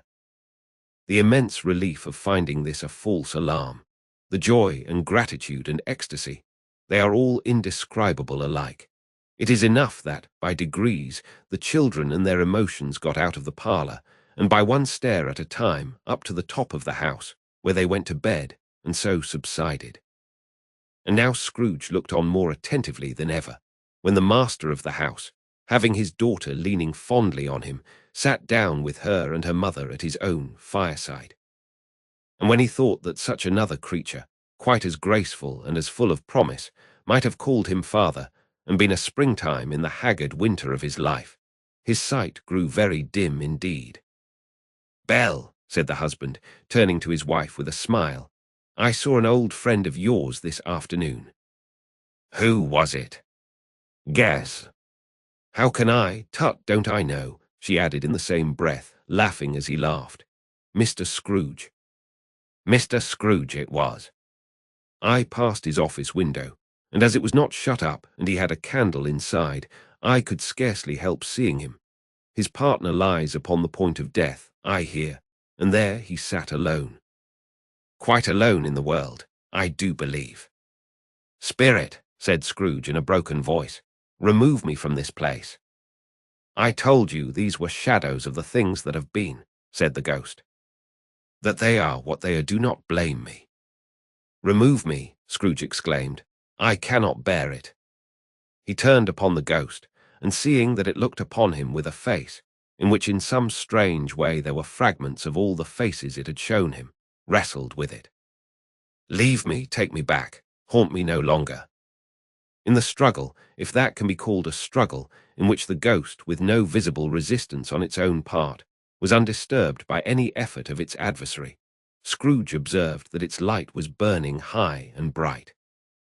And dimly connecting that with its influence over him, he seized the extinguisher cap, and by a sudden action pressed it down upon its head. The spirit dropped beneath it, so that the extinguisher covered its whole form. But though Scrooge pressed it down with all his force, he could not hide the light, which streamed from under it in an unbroken flood upon the ground. He was conscious of being exhausted and overcome by an irresistible drowsiness, and further of being in his own bedroom. He gave the cap a parting squeeze, in which his hand relaxed, and had barely time to reel to bed before he sank into a heavy sleep. Stave 3, the second of the three spirits. Awaking in the middle of a prodigiously tough snore, and sitting up in bed to get his thoughts together, Scrooge had no occasion to be told that the bell was again upon the stroke of 1. He felt that he was restored to consciousness in the right nick of time, for the especial purpose of holding a conference with the second messenger dispatched to him through Jacob Marley's intervention. But finding that he turned uncomfortably cold when he began to wonder which of his curtains this new spectre would draw back, he put them every one aside with his own hands, and lying down again, established a sharp lookout all round the bed. For he wished to challenge the spirit on the moment of its appearance, and did not wish to be taken by surprise and made nervous. Gentlemen of the free and easy sort, who plume themselves on being acquainted with a move or two, and being usually equal to the time of day, express the wide range of their capacity for adventure by observing that they are good for anything from pitch and toss to manslaughter. Between which opposite extremes, no doubt, there lies a tolerably wide and comprehensive range of subjects. Without venturing for Scrooge quite as hardily as this, I don't mind calling on you to believe that he was ready for a good broad field of strange appearances, and that nothing between a baby and a rhinoceros would have astonished him very much. Now, being prepared for almost anything, he was not by any means prepared for nothing, and consequently, when the bell struck 1 and no shape appeared, he was taken with a violent fit of trembling. 5 minutes, 10 minutes, a quarter of an hour went by, yet nothing came. All this time he lay upon his bed, the very core and centre of a blaze of ruddy light, which streamed upon it when the clock proclaimed the hour, and which, being only light, was more alarming than a dozen ghosts, as he was powerless to make out what it meant, or would be at, and was sometimes apprehensive that he might be at that very moment an interesting case of spontaneous combustion, without having the consolation of knowing it.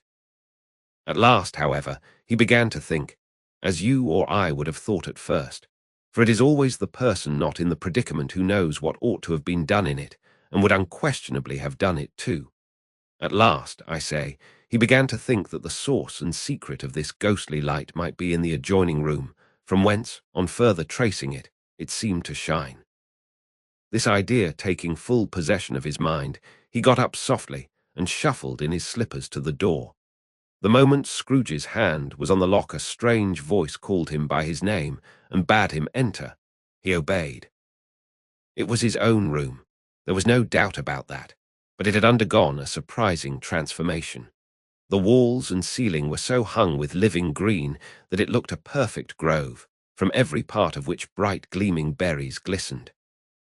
The crisp leaves of holly, mistletoe, and ivy reflected back the light, as if so many little mirrors had been scattered there, and such a mighty blaze went roaring up the chimney as that dull petrification of a hearth had never known in Scrooge's time, or Marley's, or for many and many a winter season gone. Heaped up on the floor to form a kind of throne were turkeys, geese, game, poultry, brawn, great joints of meat, sucking pigs, long wreaths of sausages, mince pies, plum puddings, barrels of oysters, red-hot chestnuts, cherry-cheeked apples, juicy oranges, luscious pears, immense twelfth cakes, and seething bowls of punch that made the chamber dim with their delicious steam. In easy state upon this couch there sat a jolly giant, glorious to see, who bore a glowing torch, in shape not unlike Plenty's horn, and held it up, high up, to shed its light on Scrooge as he came peeping round the door. "Come in," exclaimed the ghost. "Come in, and know me better, man." Scrooge entered timidly, and hung his head before this spirit. He was not the dogged Scrooge he had been, and though the spirit's eyes were clear and kind, he did not like to meet them. "I am the ghost of Christmas present," said the spirit. "Look upon me." Scrooge reverently did so. It was clothed in one simple deep green robe, or mantle, bordered with white fur. This garment hung so loosely on the figure that its capacious breast was bare, as if disdaining to be warded or concealed by any artifice. Its feet, observable beneath the ample folds of the garment, were also bare. And on its head it wore no other covering than a holly wreath, set here and there with shining icicles. Its dark brown curls were long and free as its genial face, its sparkling eye, its open hand, its cheery voice, its unconstrained demeanor, and its joyful air. Girded round its middle was an antique scabbard, but no sword was in it, and the ancient sheath was eaten up with rust. "You have never seen the like of me before," exclaimed the spirit. "Never," Scrooge made answer to it. "Have never walked forth with the younger members of my family, meaning, for I am very young, my elder brothers born in these later years," pursued the phantom. "I don't think I have," said Scrooge. "I am afraid I have not." "Have you had many brothers, spirit?" "More than 1,800, said the ghost. "A tremendous family to provide for," muttered Scrooge. The ghost of Christmas present rose. "Spirit," said Scrooge submissively, "conduct me where you will. I went forth last night on compulsion, and I learned a lesson which is working now. Tonight, if you have aught to teach me, let me profit by it. Touch my robe." Scrooge did as he was told, and held it fast. Holly, mistletoe, red berries, ivy, turkeys, geese, game, poultry, brawn, meat, pigs, sausages, oysters, pies, puddings, fruit, and punch, all vanished instantly. So did the room, the fire, the ruddy glow, the hour of night, and they stood in the city streets on Christmas morning, where, for the weather was severe, the people made a rough, but brisk and not unpleasant kind of music. In scraping the snow from the pavement in front of their dwellings, and from the tops of their houses, whence it was mad delight to the boys to see it come plumping down into the road below, and splitting into artificial little snowstorms. The house fronts looked black enough, and the windows blacker, contrasting with the smooth white sheet of snow upon the roofs, and with the dirtier snow upon the ground, which last deposit had been ploughed up in deep furrows by the heavy wheels of carts and wagons. Furrows that crossed and recrossed each other hundreds of times where the great streets branched off, and made intricate channels, hard to trace in the thick yellow mud and icy water. The sky was gloomy, and the shortest streets were choked up with a dingy mist, half thawed, half frozen, whose heavier particles descended in a shower of sooty atoms, as if all the chimneys in Great Britain had, by one consent, caught fire, and were blazing away to their dear heart's content. There was nothing very cheerful in the climate or the town, and yet was there an air of cheerfulness abroad that the clearest summer air and brightest summer sun might have endeavoured to diffuse in vain. for the people who were shoveling away on the housetops were jovial and full of glee, calling out to one another from the parapets, and now and then exchanging a facetious snowball, better-natured missile far than many a wordy jest, laughing heartily if it went right, and not less heartily if it went wrong. The poulterers' shops were still half open, and the fruiterers were radiant in their glory. There were great, round, pot-bellied baskets of chestnuts, shaped like the waistcoats of jolly old gentlemen, lolling at the doors and tumbling out into the street in their apoplectic opulence. There were ruddy, brown-faced, broad-girthed Spanish onions, shining in the fatness of their growth like Spanish friars, and winking from their shelves in wanton slyness at the girls as they went by, and glanced demurely at the hung-up mistletoe. There were pears and apples clustered high in blooming pyramids. There were bunches of grapes, made in the shopkeeper's benevolence to dangle from conspicuous hooks that people's mouths might water gratis as they passed. There were piles of filberts, mossy and brown, recalling in their fragrance ancient walks among the woods and pleasant shufflings ankle-deep through withered leaves. There were Norfolk biffins, squab and swarthy, setting off the yellow of the oranges and lemons, and in the great compactness of their juicy persons, urgently entreating and beseeching to be carried home in paper bags and eaten after dinner. The very gold and silver fish, set forth among these choice fruits in a bowl, though members of a dull and stagnant-blooded race, appeared to know that there was something going on, and to a fish went gasping round and round their little world in slow and passionless excitement. The grocers, oh, the grocers, nearly closed with perhaps 2 shutters down or 1, but through those gaps such glimpses. It was not alone that the scales descending on the counter made a merry sound, or that the twine and roller parted company so briskly, or that the canisters were rattled up and down like juggling tricks, or even that the blended scents of tea and coffee were so grateful to the nose, or even that the raisins were so plentiful and rare, the almonds so extremely white, the sticks of cinnamon so long and straight, the other spices so delicious, the candied fruits so caked and spotted with molten sugar as to make the coldest lookers-on feel faint and subsequently bilious. Nor was it that the figs were moist and pulpy, or that the French plums blushed in modest tartness from their highly decorated boxes, or that everything was good to eat and in its Christmas dress.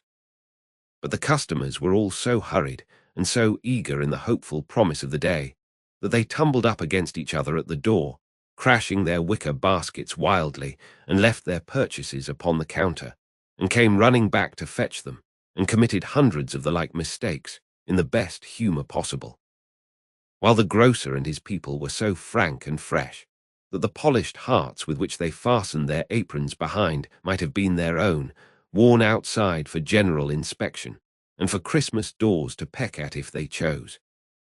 But soon the steeples called good people all to church and chapel, and away they came, flocking through the streets in their best clothes and with their gayest faces. And at the same time there emerged from scores of by-streets, lanes, and nameless turnings innumerable people, carrying their dinners to the bakers' shops. The sight of these poor revellers appeared to interest the spirit very much, for he stood with Scrooge beside him in a baker's doorway, and taking off the covers as their bearers passed, sprinkled incense on their dinners from his torch.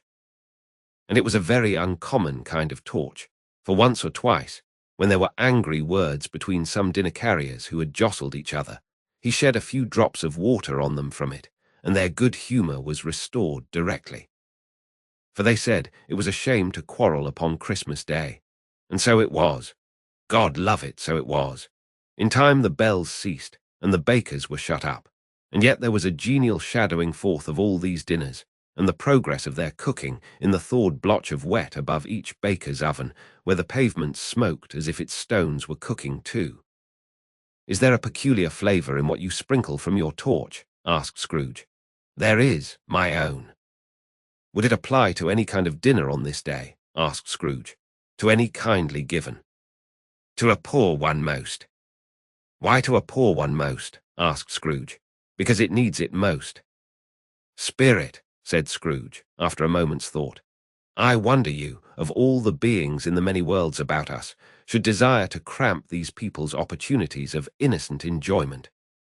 Aye, cried the spirit. You would deprive them of their means of dining every seventh day, often the only day on which they can be said to dine at all, said Scrooge. Wouldn't you? Aye, cried the spirit. You seek to close these places on the seventh day, said Scrooge, and it comes to the same thing. I seek, exclaimed the spirit. Forgive me if I am wrong. It has been done in your name, or at least in that of your family, said Scrooge.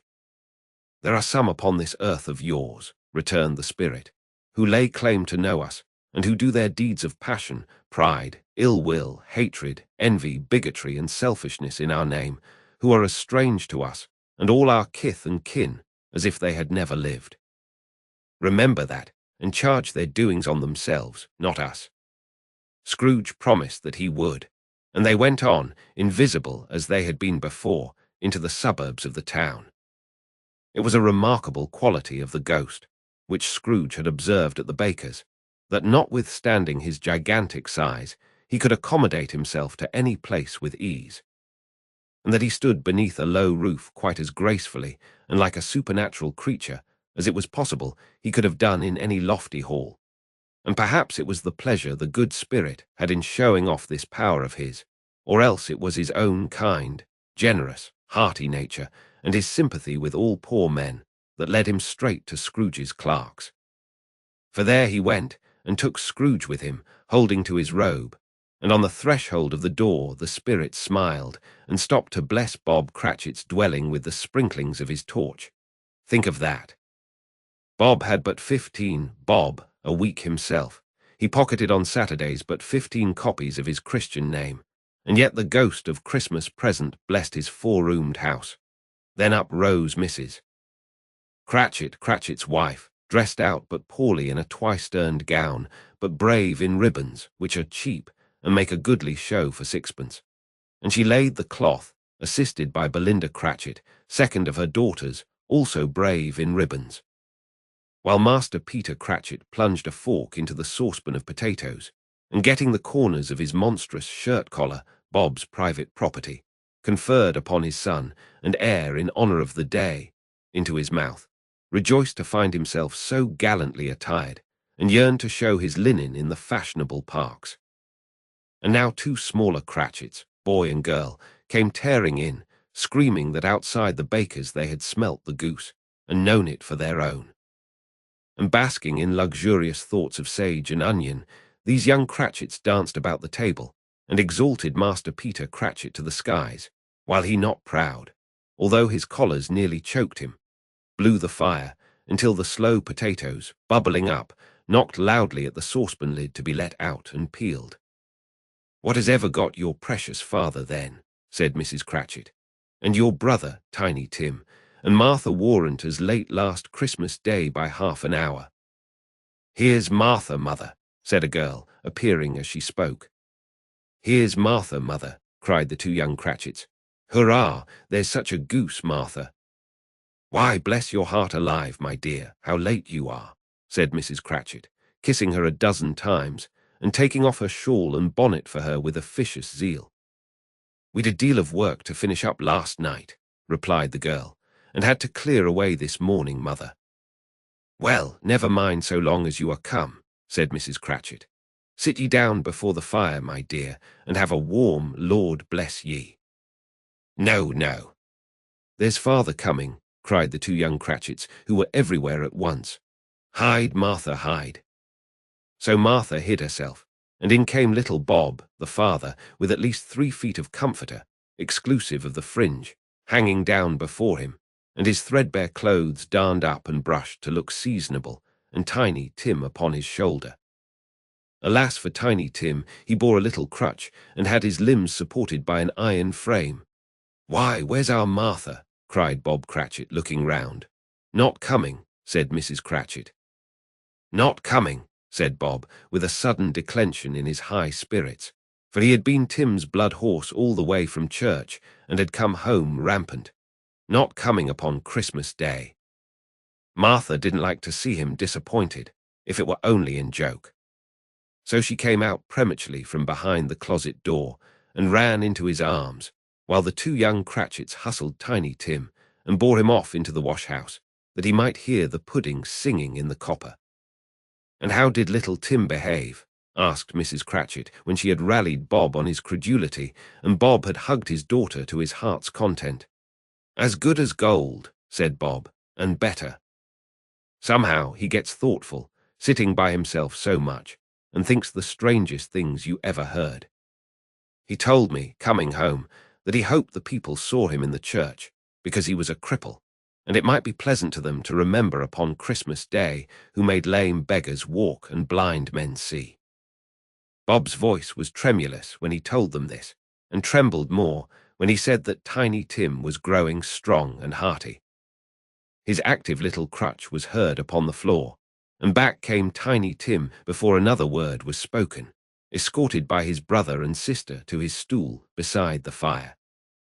And while Bob, turning up his cuffs, as if, poor fellow, they were capable of being made more shabby, compounded some hot mixture in a jug with gin and lemons, and stirred it round, and put it on the hob to simmer, Master Peter and the two ubiquitous young Cratchits went to fetch the goose, with which they soon returned in high procession. Such a bustle ensued that you might have thought a goose the rarest of all birds, a feathered phenomenon to which a black swan was a matter of course, and in truth it was something very like it in that house. Mrs. Cratchit made the gravy, ready beforehand in a little saucepan, hissing hot. Master Peter mashed the potatoes with incredible vigour. Miss Belinda sweetened up the apple sauce. Martha dusted the hot plates. Bob took Tiny Tim beside him in a tiny corner at the table. The two young Cratchits set chairs for everybody, not forgetting themselves, and mounting guard upon their posts, crammed spoons into their mouths, lest they should shriek for goose before their turn came to be helped. At last the dishes were set on, and grace was said. It was succeeded by a breathless pause, as Mrs. Cratchit, looking slowly all along the carving knife, prepared to plunge it in the breast. But when she did, and when the long-expected gush of stuffing issued forth, one murmur of delight arose all round the board, and even Tiny Tim, excited by the two young Cratchits, beat on the table with the handle of his knife and feebly cried hurrah. There never was such a goose. Bob said he didn't believe there ever was such a goose cooked. Its tenderness and flavour, size and cheapness were the themes of universal admiration. Eked out by apple sauce and mashed potatoes, it was a sufficient dinner for the whole family. Indeed, as Mrs. Cratchit said with great delight, surveying one small atom of a bone upon the dish, they hadn't ate it all at last. Yet every one had had enough, and the youngest Cratchits, in particular, were steeped in sage and onion to the eyebrows. But now, the plates being changed by Miss Belinda, Mrs. Cratchit left the room alone, too nervous to bear witnesses, to take the pudding up and bring it in. Suppose it should not be done enough. Suppose it should break in turning out. Suppose somebody should have got over the wall of the backyard and stolen it, while they were merry with the goose, a supposition at which the two young Cratchits became livid. All sorts of horrors were supposed. Hallo, a great deal of steam. The pudding was out of the copper. A smell like a washing day, that was the cloth. A smell like an eating house and a pastry cook's next door to each other, with a laundress's next door to that. That was the pudding. In half a minute, Mrs. Cratchit entered, flushed, but smiling proudly, with the pudding, like a speckled cannonball, so hard and firm, blazing in half a quartern of ignited brandy, and bedight with Christmas holly stuck into the top.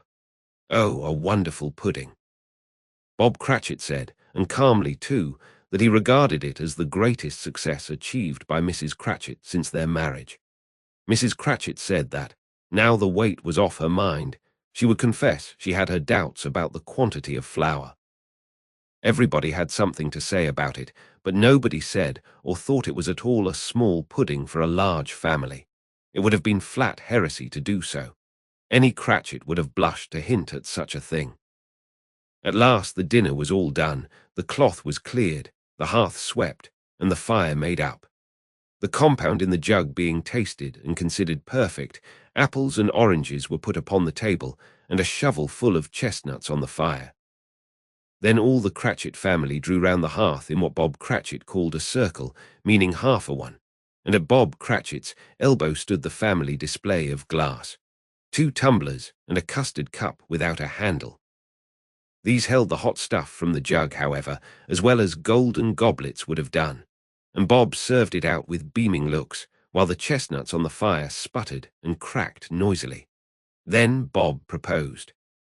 "A Merry Christmas to us all, my dears. God bless us."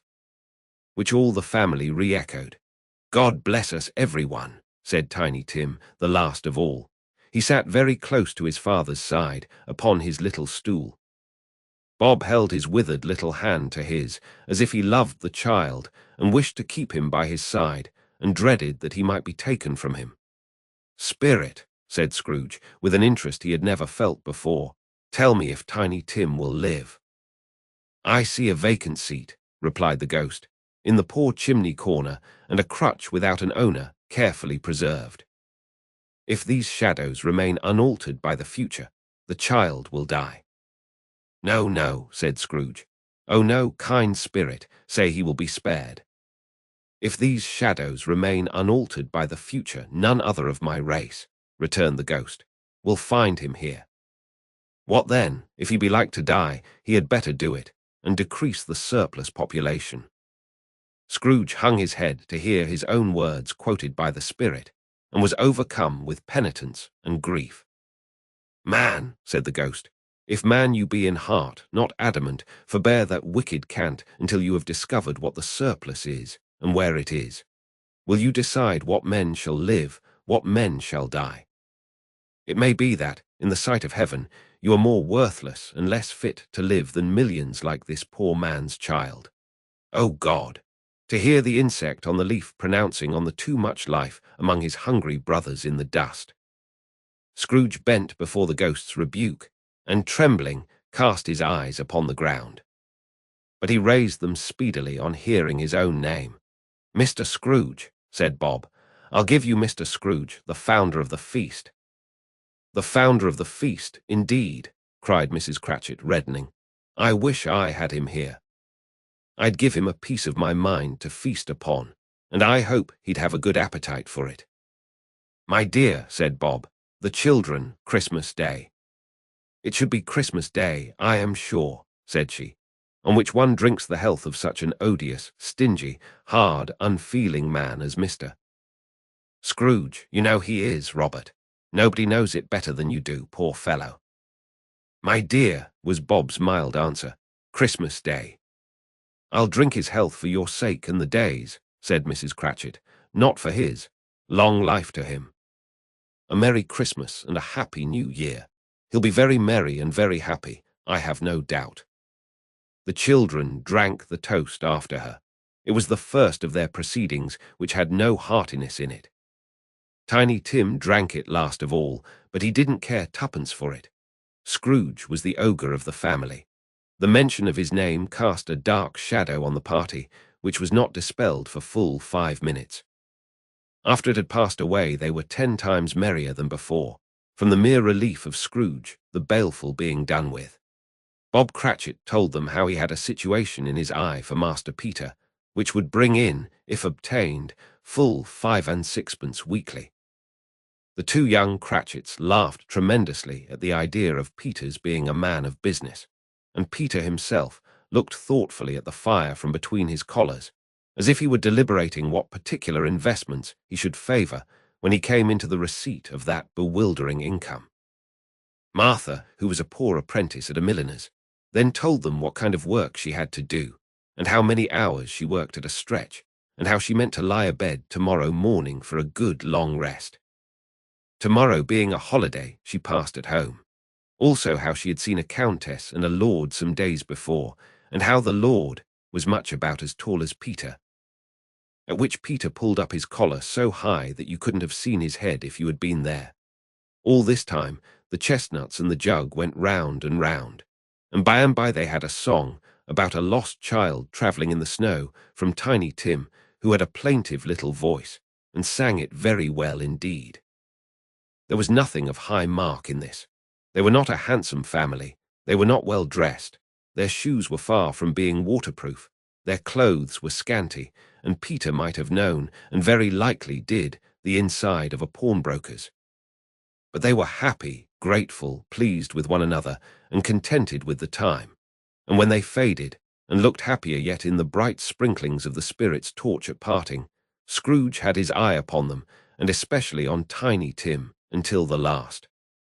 By this time it was getting dark, and snowing pretty heavily, and as Scrooge and the Spirit went along the streets, the brightness of the roaring fires in kitchens, parlours, and all sorts of rooms was wonderful.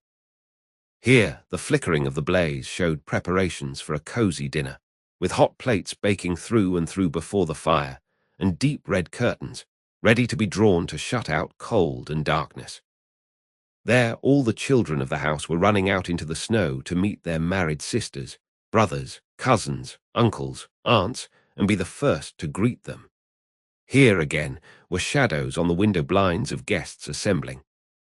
And there a group of handsome girls, all hooded and fur-booted, and all chattering at once, tripped lightly off to some near neighbour's house, where, woe upon the single man who saw them enter, artful witches, well they knew it, in a glow. But if you had judged from the numbers of people on their way to friendly gatherings, you might have thought that no one was at home to give them welcome when they got there, instead of every house expecting company, and piling up its fires half-chimney high. Blessings on it, how the ghost exulted, how it bared its breadth of breast, and opened its capacious palm, and floated on, outpouring with a generous hand its bright and harmless mirth on everything within its reach.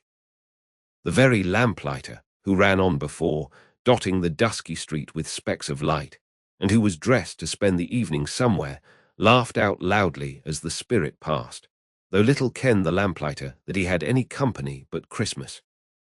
And now, without a word of warning from the ghost, they stood upon a bleak and desert moor, where monstrous masses of rude stone were cast about, as though it were the burial place of giants, and water spread itself wheresoever it listed.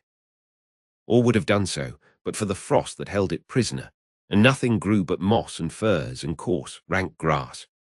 Down in the west the setting sun had left a streak of fiery red, which glared upon the desolation for an instant, like a sullen eye, and frowning lower, lower, lower yet, was lost in the thick gloom of darkest night. "What place is this?" asked Scrooge. "A place where miners live, who labour in the bowels of the earth," returned the Spirit. "But they know me, see." A light shone from the window of a hut, and swiftly they advanced towards it. Passing through the wall of mud and stone, they found a cheerful company assembled round a glowing fire. An old, old man and woman, with their children and their children's children, and another generation beyond that, all decked out gaily in their holiday attire. The old man, in a voice that seldom rose above the howling of the wind upon the barren waste, was singing them a Christmas song. It had been a very old song when he was a boy, and from time to time they all joined in the chorus. So surely as they raised their voices, the old man got quite blithe and loud, and so surely as they stopped, his vigour sank again. The Spirit did not tarry here, but bade Scrooge hold his robe, and passing on above the moor, sped whither. Not to see, to see.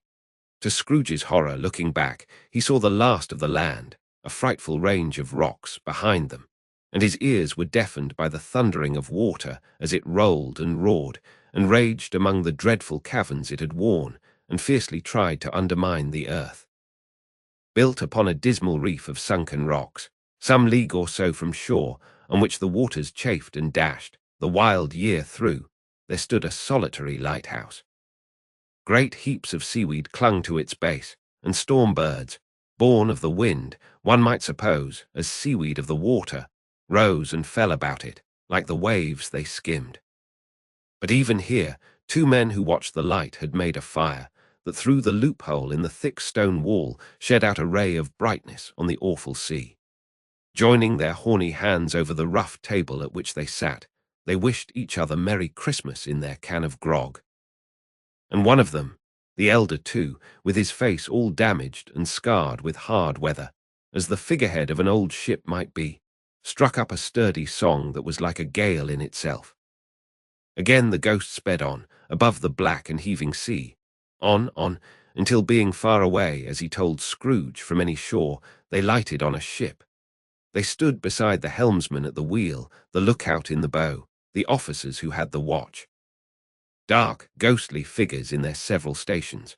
But every man among them hummed a Christmas tune, or had a Christmas thought, or spoke below his breath to his companion of some bygone Christmas day, with homeward hopes belonging to it. And every man on board, waking or sleeping, good or bad, had had a kinder word for one another on that day than on any day in the year, and had shared to some extent in its festivities, and had remembered those he cared for at a distance, and had known that they delighted to remember him. It was a great surprise to Scrooge, while listening to the moaning of the wind, and thinking what a solemn thing it was to move on through the lonely darkness over an unknown abyss, whose depths were secrets as profound as death.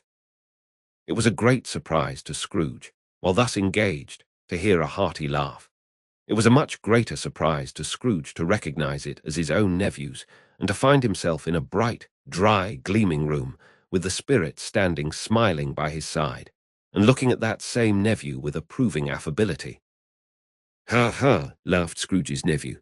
"Ha, ha, ha. If you should happen, by any unlikely chance, to know a man more blessed in a laugh than Scrooge's nephew, all I can say is, I should like to know him too. Introduce him to me, and I'll cultivate his acquaintance. It is a fair, even-handed, noble adjustment of things, that while there is infection in disease and sorrow, there is nothing in the world so irresistibly contagious as laughter and good humor." When Scrooge's nephew laughed in this way, holding his sides, rolling his head, and twisting his face into the most extravagant contortions, Scrooge's niece, by marriage, laughed as heartily as he. And their assembled friends, being not a bit behindhand, roared out lustily, "Ha, ha, ha, ha, ha, ha." "He said that Christmas was a humbug, as I live," cried Scrooge's nephew. "He believed it too." "More shame for him, Fred," said Scrooge's niece indignantly. "Bless those women, they never do anything by halves, they are always in earnest. She was very pretty, exceedingly pretty, with a dimpled, surprised-looking, capital face, a ripe little mouth that seemed made to be kissed, as no doubt it was, all kinds of good little dots about her chin that melted into one another when she laughed, and the sunniest pair of eyes you ever saw in any little creature's head. Altogether, she was what you would have called provoking, you know, but satisfactory, too. Oh, perfectly satisfactory." "He's a comical old fellow," said Scrooge's nephew. "That's the truth, and not so pleasant as he might be. However, his offences carry their own punishment, and I have nothing to say against him." "I'm sure he is very rich, Fred," hinted Scrooge's niece. "At least, you always tell me so." "What of that, my dear?" said Scrooge's nephew. "His wealth is of no use to him. He don't do any good with it. He don't make himself comfortable with it. He hasn't the satisfaction of thinking, ha, ha, ha, that he is ever going to benefit us with it." "I have no patience with him," observed Scrooge's niece. Scrooge's niece's sisters and all the other ladies expressed the same opinion. "Oh, I have," said Scrooge's nephew. "I am sorry for him. I couldn't be angry with him if I tried. Who suffers by his ill whims, himself always. Here he takes it into his head to dislike us, and he won't come and dine with us. What's the consequence? He don't lose much of a dinner." "Indeed, I think he loses a very good dinner," interrupted Scrooge's niece. Everybody else said the same, and they must be allowed to have been competent judges, because they had just had dinner, and with the dessert upon the table were clustered round the fire by lamplight. "Well, I am very glad to hear it," said Scrooge's nephew, "because I haven't any great faith in these young housekeepers. What do you say, Topper?" Topper had clearly got his eye upon one of Scrooge's niece's sisters, for he answered that a bachelor was a wretched outcast, who had no right to express an opinion on the subject. Whereat Scrooge's niece's sister, the plump one with the lace tucker, not the one with the roses, blushed. "Do go on, Fred," said Scrooge's niece, clapping her hands. "He never finishes what he begins to say. He is such a ridiculous fellow. Scrooge's nephew revelled in another laugh, and as it was impossible to keep the infection off, though the plump sister tried hard to do it with aromatic vinegar, his example was unanimously followed. "I was only going to say," said Scrooge's nephew, "that the consequence of his taking a dislike to us, and not making merry with us, is, as I think, that he loses some pleasant moments, which could do him no harm. I am sure he loses pleasanter companions than he can find in his own thoughts, either in his mouldy old office or his dusty chambers. I mean to give him the same chance every year, whether he likes it or not, for I pity him. He may rail at Christmas till he dies, but he can't help thinking better of it. I defy him. If he finds me going there, in good temper, year after year, and saying, 'Uncle Scrooge, how are you?' If it only put him in the vein to leave his poor clerk £50, that's something. And I think I shook him yesterday." It was their turn to laugh now at the notion of his shaking Scrooge, but being thoroughly good-natured, and not much caring what they laughed at, so that they laughed at any rate, he encouraged them in their merriment, and passed the bottle joyously. After tea they had some music, for they were a musical family, and knew what they were about when they sung a glee or catch, I can assure you. Especially Topper, who could growl away in the bass like a good one, and never swell the large veins in his forehead, or get red in the face over it. Scrooge's niece played well upon the harp, and played, among other tunes, a simple little air, a mere nothing. You might learn to whistle it in 2 minutes, which had been familiar to the child who fetched Scrooge from the boarding school, as he had been reminded by the ghost of Christmas past. When this strain of music sounded, all the things that Ghost had shown him came upon his mind. He softened more and more, and thought that if he could have listened to it often, years ago, he might have cultivated the kindnesses of life for his own happiness with his own hands, without resorting to the sexton's spade that buried Jacob Marley. But they didn't devote the whole evening to music. After a while they played at forfeits, for it is good to be children sometimes, and never better than at Christmas, when its mighty founder was a child himself. Stop. There was first a game at blind mansbuff. Of course there was, and I no more believe Topper was really blind than I believe he had eyes in his boots. My opinion is that it was a done thing between him and Scrooge's nephew, and that the ghost of Christmas present knew it. The way he went after that plump sister in the lace tucker was an outrage on the credulity of human nature. Knocking down the fire irons, tumbling over the chairs, bumping up against the piano, smothering himself amongst the curtains, wherever she went, there went he. He always knew where the plump sister was. He wouldn't catch anybody else. If you had fallen up against him, as some of them did, on purpose, he would have made a feint of endeavouring to seize you, which would have been an affront to your understanding, and would instantly have sidled off in the direction of the plump sister. She often cried out that it wasn't fair, and it really was not.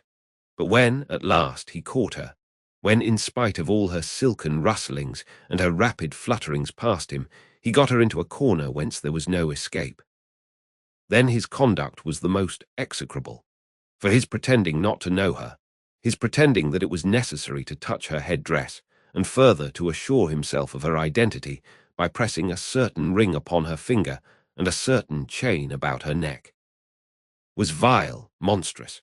No doubt she told him her opinion of it when, another blind man being in office, they were so very confidential together behind the curtains. Scrooge's niece was not one of the blind mansbuff party, but was made comfortable with a large chair and a footstool, in a snug corner where the ghost and Scrooge were close behind her. But she joined in the forfeits, and loved her love to admiration with all the letters of the alphabet. Likewise at the game of how, when, and where, she was very great, and to the secret joy of Scrooge's nephew, beat her sisters hollow. Though they were sharp girls too, as Topper could have told you. There might have been 20 people there, young and old, but they all played, and so did Scrooge, for wholly forgetting, in the interest he had in what was going on, that his voice made no sound in their ears. He sometimes came out with his guess quite loud, and very often guessed right too. For the sharpest needle, best Whiteacre warranted not to cut in the eye, was not sharper than Scrooge, blunt as he took it in his head to be. The ghost was greatly pleased to find him in this mood, and looked upon him with such favour that he begged like a boy to be allowed to stay until the guests departed. But this the spirit said could not be done. "Here is a new game," said Scrooge. "1 half-hour, spirit, only one." It was a game called Yes and No, where Scrooge's nephew had to think of something, and the rest must find out what, he only answering to their questions yes or no, as the case was. The brisk fire of questioning to which he was exposed elicited from him that he was thinking of an animal, a live animal, rather a disagreeable animal, a savage animal, an animal that growled and grunted sometimes, and talked sometimes, and lived in London, and walked about the streets, and wasn't made a show of, and wasn't led by anybody, and didn't live in a menagerie, and was never killed in a market, and was not a horse, or an ass, or a cow, or a bull, or a tiger, or a dog, or a pig, or a cat, or a bear. At every fresh question that was put to him, this nephew burst into a fresh roar of laughter, and was so inexpressibly tickled that he was obliged to get up off the sofa and stamp. At last the plump sister, falling into a similar state, cried out, "I have found it out. I know what it is, Fred. I know what it is." "What is it?" cried Fred. "It's your Uncle Scrow-o-o-o-oge." Which it certainly was. Admiration was the universal sentiment, though some objected that the reply to "Is it a bear?"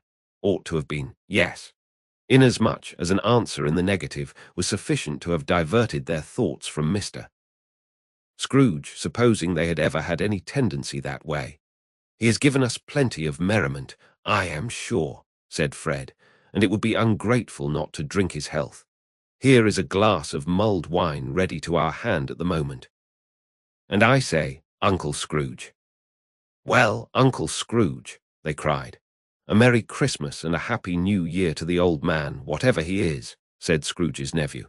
"He wouldn't take it from me, but may he have it nevertheless." Uncle Scrooge.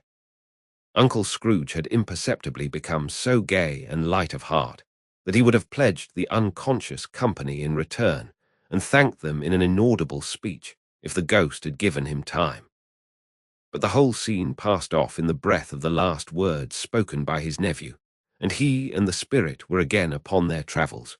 Much they saw, and far they went, and many homes they visited, but always with a happy end.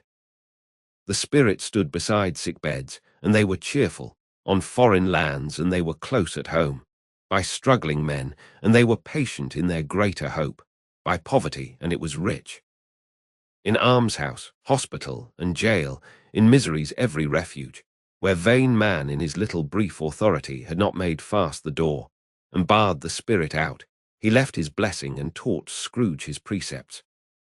It was a long night, if it were only a night, but Scrooge had his doubts of this, because the Christmas holidays appeared to be condensed into the space of time they passed together. It was strange, too, that, while Scrooge remained unaltered in his outward form, the ghost grew older, clearly older.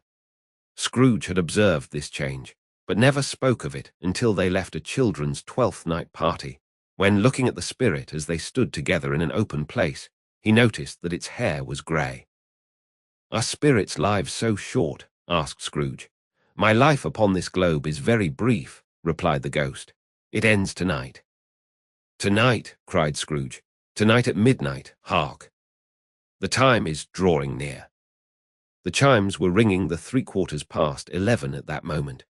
"Forgive me if I am not justified in what I ask," said Scrooge, looking intently at the spirit's robe. "But I see something strange, and not belonging to yourself, protruding from your skirts. Is it a foot or a claw?" "It might be a claw, for the flesh there is upon it," was the spirit's sorrowful reply. "Look here." From the foldings of its robe, it brought 2 children, wretched, abject, frightful, hideous, miserable. They knelt down at its feet and clung upon the outside of its garment. "Oh, man, look here, look down here," exclaimed the ghost. They were a boy and girl, yellow, meagre, ragged, scowling, wolfish, but prostrate, too, in their humility. Where graceful youth should have filled their features out and touched them with its freshest tints, a stale and shriveled hand, like that of age, had pinched and twisted them and pulled them into shreds. Where angels might have sat enthroned, devils lurked and glared out menacing. No change, no degradation, no perversion of humanity in any grade, through all the mysteries of wonderful creation, has monsters half so horrible and dread. Scrooge started back, appalled. Having them shown to him in this way, he tried to say they were fine children, but the words choked themselves, rather than be parties to a lie of such enormous magnitude. Spirit. Are they yours? Scrooge could say no more. They are man's, said the spirit, looking down upon them. And they cling to me, appealing from their fathers. This boy is ignorance, this girl is want. Beware of them both, and all of their degree, but most of all beware this boy, for on his brow I see that written which is doom, unless the writing be erased. Deny it, cried the spirit, stretching out his hand towards the city. Slander those who tell it, admit it for your factious purposes, and make it worse, and bide the end. Have they no refuge or resource? Cried Scrooge. Are there no prisons? Said the spirit, turning on him for the last time with his own words. Are there no workhouses? The bell struck 12. Scrooge looked about him for the ghost, and saw it not. As the last stroke ceased to vibrate, he remembered the prediction of old Jacob Marley, and lifting up his eyes, beheld a solemn phantom, draped and hooded, coming like a mist along the ground towards him. Stave 4, the last of the spirits. The phantom slowly, gravely, silently approached. When it came near him, Scrooge bent down upon his knee, for in the very air through which this spirit moved, it seemed to scatter gloom and mystery. It was shrouded in a deep black garment, which concealed its head, its face, its form, and left nothing of it visible, save one outstretched hand. But for this, it would have been difficult to detach its figure from the night, and separate it from the darkness by which it was surrounded. He felt that it was tall and stately when it came beside him, and that its mysterious presence filled him with a solemn dread. He knew no more, for the spirit neither spoke nor moved. I am in the presence of the ghost of Christmas yet to come, said Scrooge. The spirit answered not, but pointed onward with its hand. You are about to show me shadows of the things that have not happened, but will happen in the time before us, Scrooge pursued. Is that so, spirit? The upper portion of the garment was contracted for an instant in its folds, as if the spirit had inclined its head. That was the only answer he received. Although well used to ghostly company by this time, Scrooge feared the silent shape so much that his legs trembled beneath him, and he found that he could hardly stand when he prepared to follow it. The spirit paused a moment, as observing his condition, and giving him time to recover. But Scrooge was all the worse for this.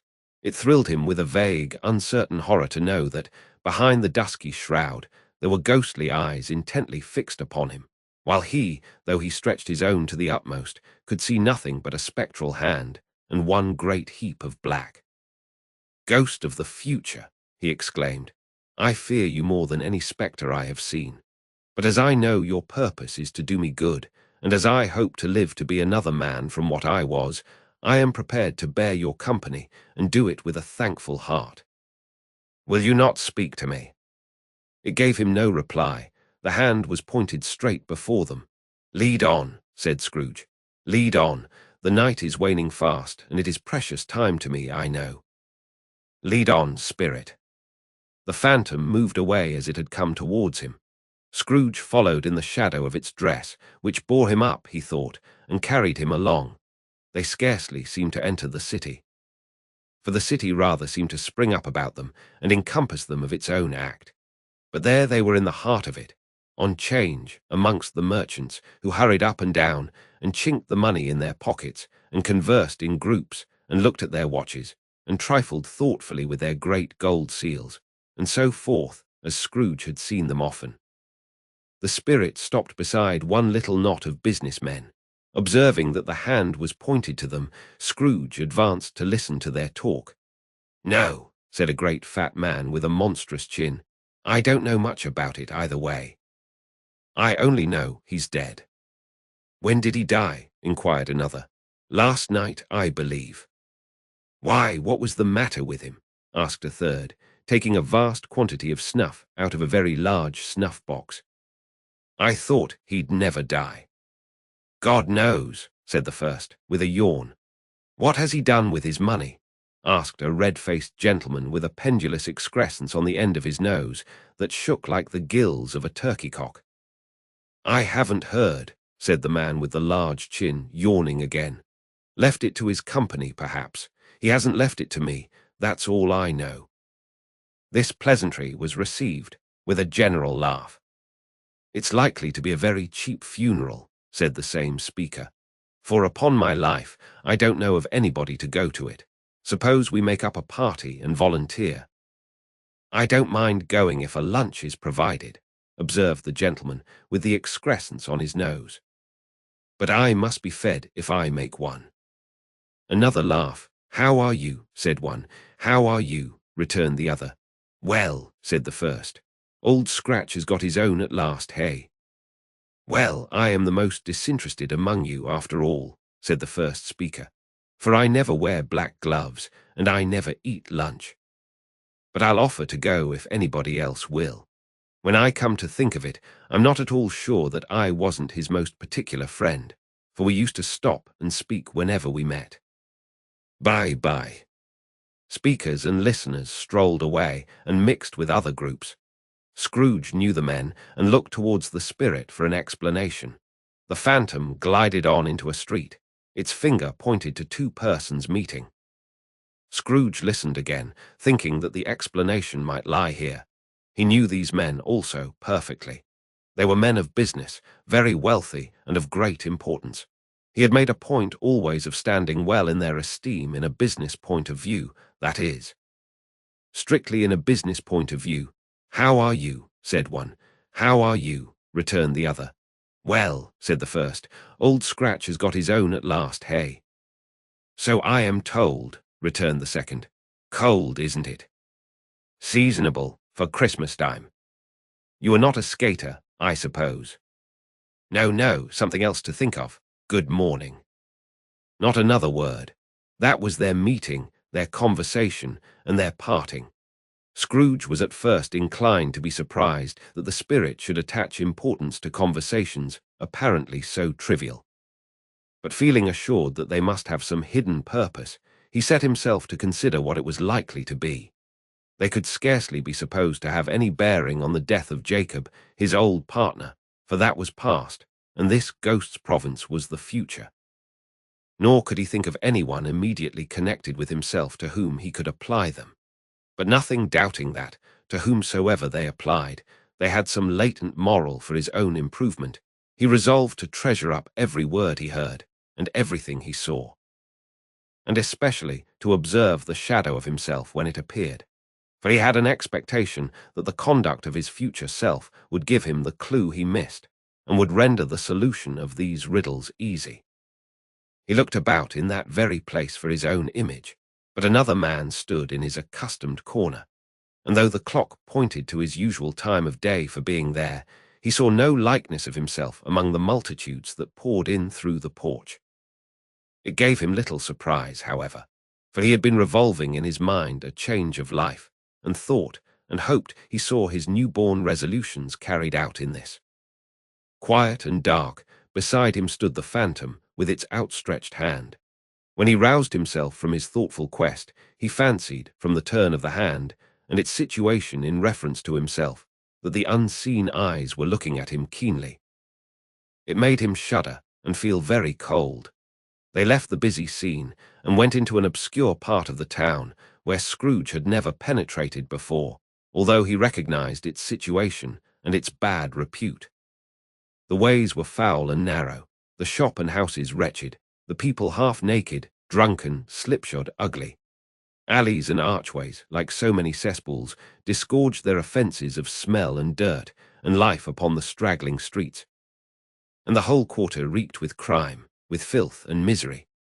Far in this den of infamous resort, there was a low-browed, beetling shop below a penthouse roof, where iron, old rags, bottles, bones, and greasy offal were bought.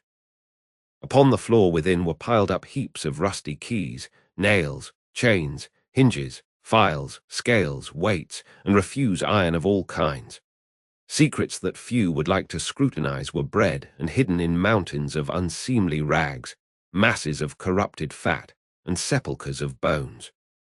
Sitting in among the wares he dealt in, by a charcoal stove made of old bricks, was a grey-haired rascal, nearly 70 years of age, who had screened himself from the cold air, without by a fruzy curtaining of miscellaneous tatters hung upon a line, and smoked his pipe in all the luxury of calm retirement. Scrooge and the Phantom came into the presence of this man, just as a woman with a heavy bundle slunk into the shop. But she had scarcely entered, when another woman, similarly laden, came in too, and she was closely followed by a man in faded black, who was no less startled by the sight of them than they had been upon the recognition of each other. After a short period of blank astonishment, in which the old man with the pipe had joined them, they all three burst into a laugh. "Let the charwoman alone to be the first," cried she who had entered first. "Let the laundress alone to be the second, and let the undertaker's man alone to be the third. Look here, old Joe, here's a chance. If we haven't all three met here, without meaning it." "You couldn't have met in a better place," said old Joe, removing his pipe from his mouth. "Come into the parlour. You were made free of it long ago, you know, and the other two aren't strangers. Stop till I shut the door of the shop. Ah, how it squeaks! There ain't such a rusty bit of metal in the place as its own hinges, I believe, and I'm sure there's no such old bones here as mine. Ha, ha! We're all suitable to our calling, we're well matched. Come into the parlour, come into the parlour." The parlour was the space behind the screen of rags. The old man raked the fire together with an old stair-rod, and having trimmed his smoky lamp, for it was night, with the stem of his pipe, put it into his mouth again. While he did this, the woman who had already spoken threw her bundle on the floor and sat down in a flaunting manner on a stool, crossing her elbows on her knees and looking with a bold defiance at the other two. "What odds, then?" "What odds, Mrs. Dilber?" said the woman. "Every person has a right to take care of themselves. He always did." "That's true indeed," said the laundress. "No man more so." "Why then, don't stand staring, as if you was afraid, woman. Who's the wiser? We're not going to pick holes in each other's coats, I suppose." "No, indeed," said Mrs. Dilber and the man together. "We should hope not." "Very well then," cried the woman. "That's enough. Who's the worse for the loss of a few things like these? Not a dead man, I suppose." "No, indeed," said Mrs. Dilber, laughing. "If he wanted to keep 'em after he was dead, a wicked old screw," pursued the woman, "why wasn't he natural in his lifetime? If he had been, he'd have had somebody to look after him when he was struck with death, instead of lying gasping out his last there, alone by himself." "It's the truest word that ever was spoke," said Mrs. Dilber. "It's a judgment on him." "I wish it was a little heavier judgment," replied the woman. "And it should have been, you may depend upon it, if I could have laid my hands on anything else. Open that bundle, old Joe, and let me know the value of it. Speak out plain. I'm not afraid to be the first, nor afraid for them to see it. We knew pretty well that we were helping ourselves before we met here, I believe." "It's no sin. Open the bundle, Joe." But the gallantry of her friends would not allow of this, and the man in faded black, mounting the breach first, produced his plunder. It was not extensive. A seal or two, a pencil case, a pair of sleeve buttons, and a brooch of no great value were all. They were severally examined and appraised by old Joe, who chalked the sums he was disposed to give for each upon the wall, and added them up into a total when he found that there was nothing more to come. "That's your account," said Joe, "and I wouldn't give another sixpence if I was to be boiled for not doing it.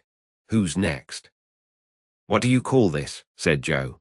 "Bed curtains." Mrs. Dilber was next. Sheets and towels, a little wearing apparel, 2 old-fashioned silver teaspoons, a pair of sugar tongs, and a few boots. Her account was stated on the wall in the same manner. I always give too much to ladies. "It's a weakness of mine, and that's the way I ruin myself," said old Joe. That's your account. If you asked me for another penny and made it an open question, I'd repent of being so liberal and knock off £0.50. And now undo my bundle, Joe, said the first woman. Joe went down on his knees for the greater convenience of opening it, and having unfastened a great many knots, dragged out a large heavy roll of some dark stuff. "What do you call this?" said Joe. "Bed curtains." "Ah," returned the woman, laughing and leaning forward on her crossed arms. "Bed curtains. You don't mean to say you took 'em down, rings and all, with him lying there," said Joe. "Yes, I do," replied the woman. "Why not?" "You were born to make your fortune," said Joe, "and you'll certainly do it." "I certainly shan't hold my hand when I can get anything in it by reaching it out, for the sake of such a man as he was, I promise you, Joe," returned the woman coolly. "Don't drop that oil upon the blankets now." "His blankets?" asked Joe. "Whose else's do you think?" replied the woman. "He isn't likely to take cold without 'em, I dare say. I hope he didn't die of anything catching." "Eh," said old Joe, stopping in his work and looking up. "Don't you be afraid of that," returned the woman. "I ain't so fond of his company that I'd loiter about him for such things if he did. Ah! You may look through that shirt till your eyes ache, but you won't find a hole in it, nor a threadbare place. It's the best he had, and a fine one too. They'd have wasted it if it hadn't been for me." "What do you call wasting of it?" asked old Joe.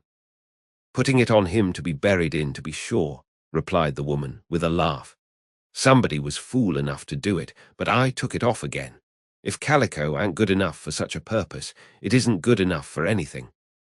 It's quite as becoming to the body. He can't look uglier than he did in that one."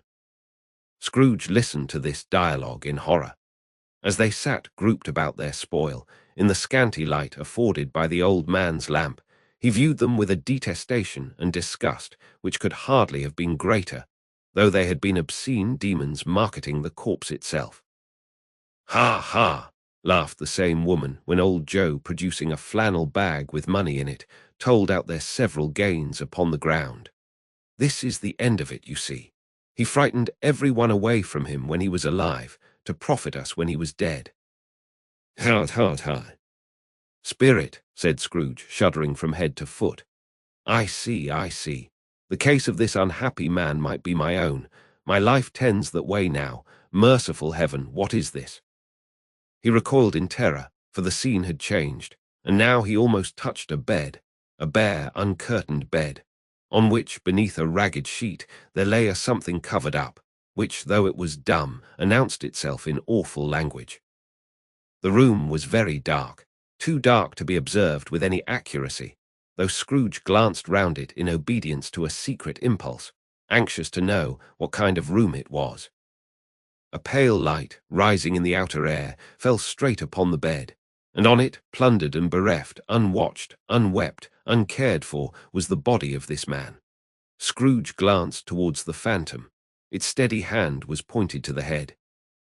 The cover was so carelessly adjusted that the slightest raising of it, the motion of a finger upon Scrooge's part, would have disclosed the face. He thought of it, felt how easy it would be to do, and longed to do it.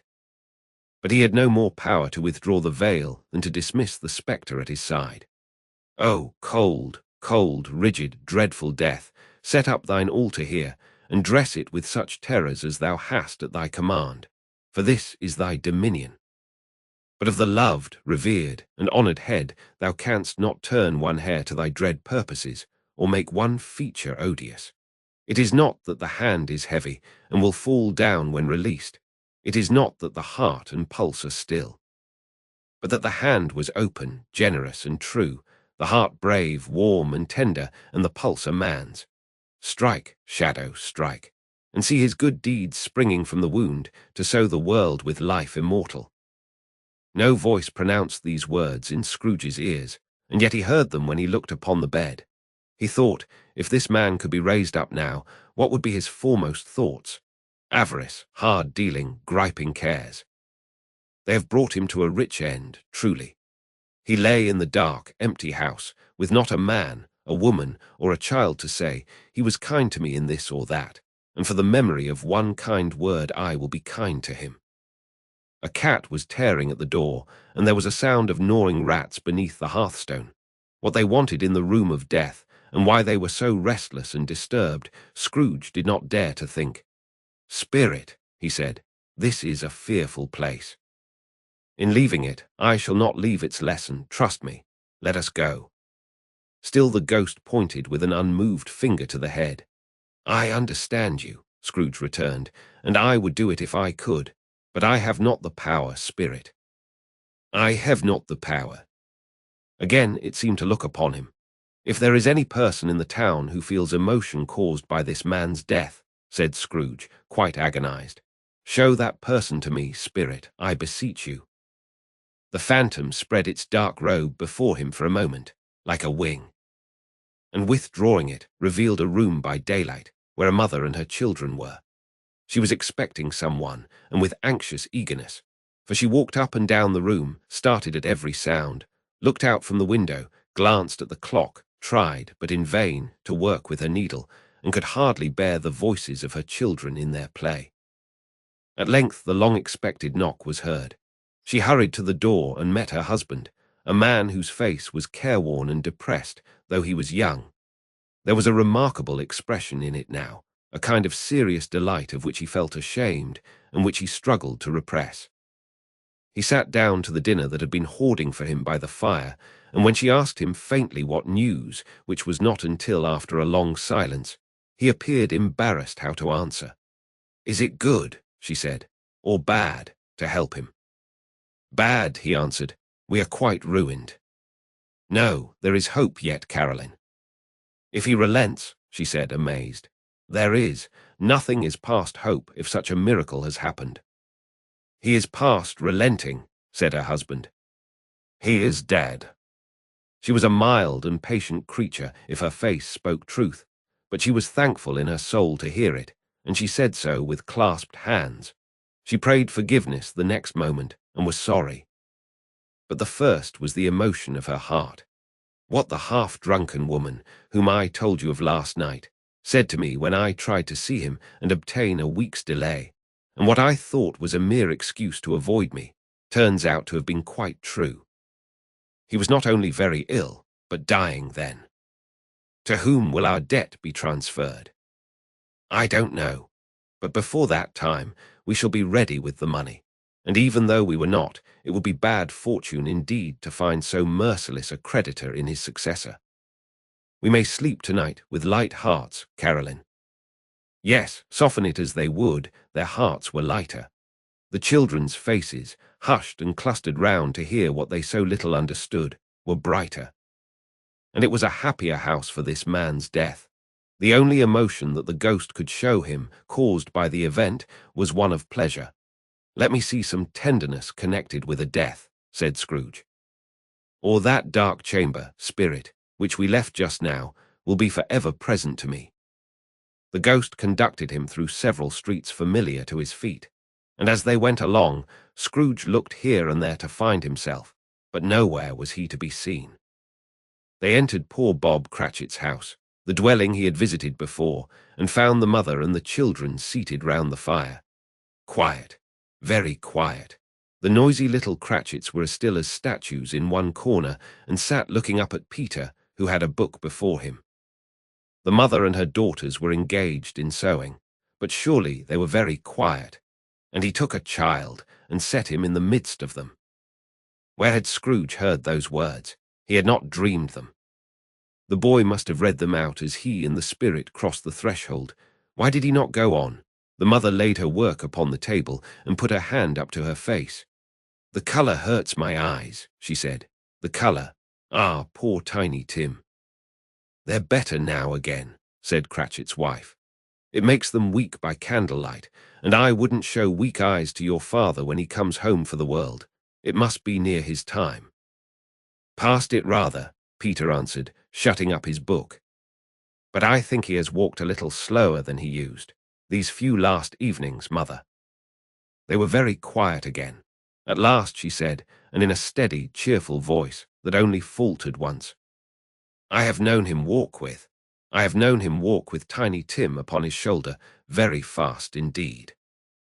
And so have I, cried Peter, often.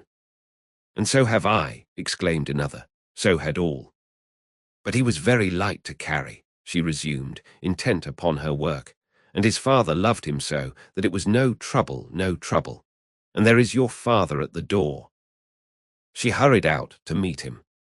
And little Bob in his comforter, he had need of it, poor fellow, came in. His tea was ready for him on the hob, and they all tried who should help him to it most. Then the two young Cratchits got upon his knees, and laid, each child, a little cheek against his face, as if they said, "Don't mind it, father. Don't be grieved." Bob was very cheerful with them, and spoke pleasantly to all the family.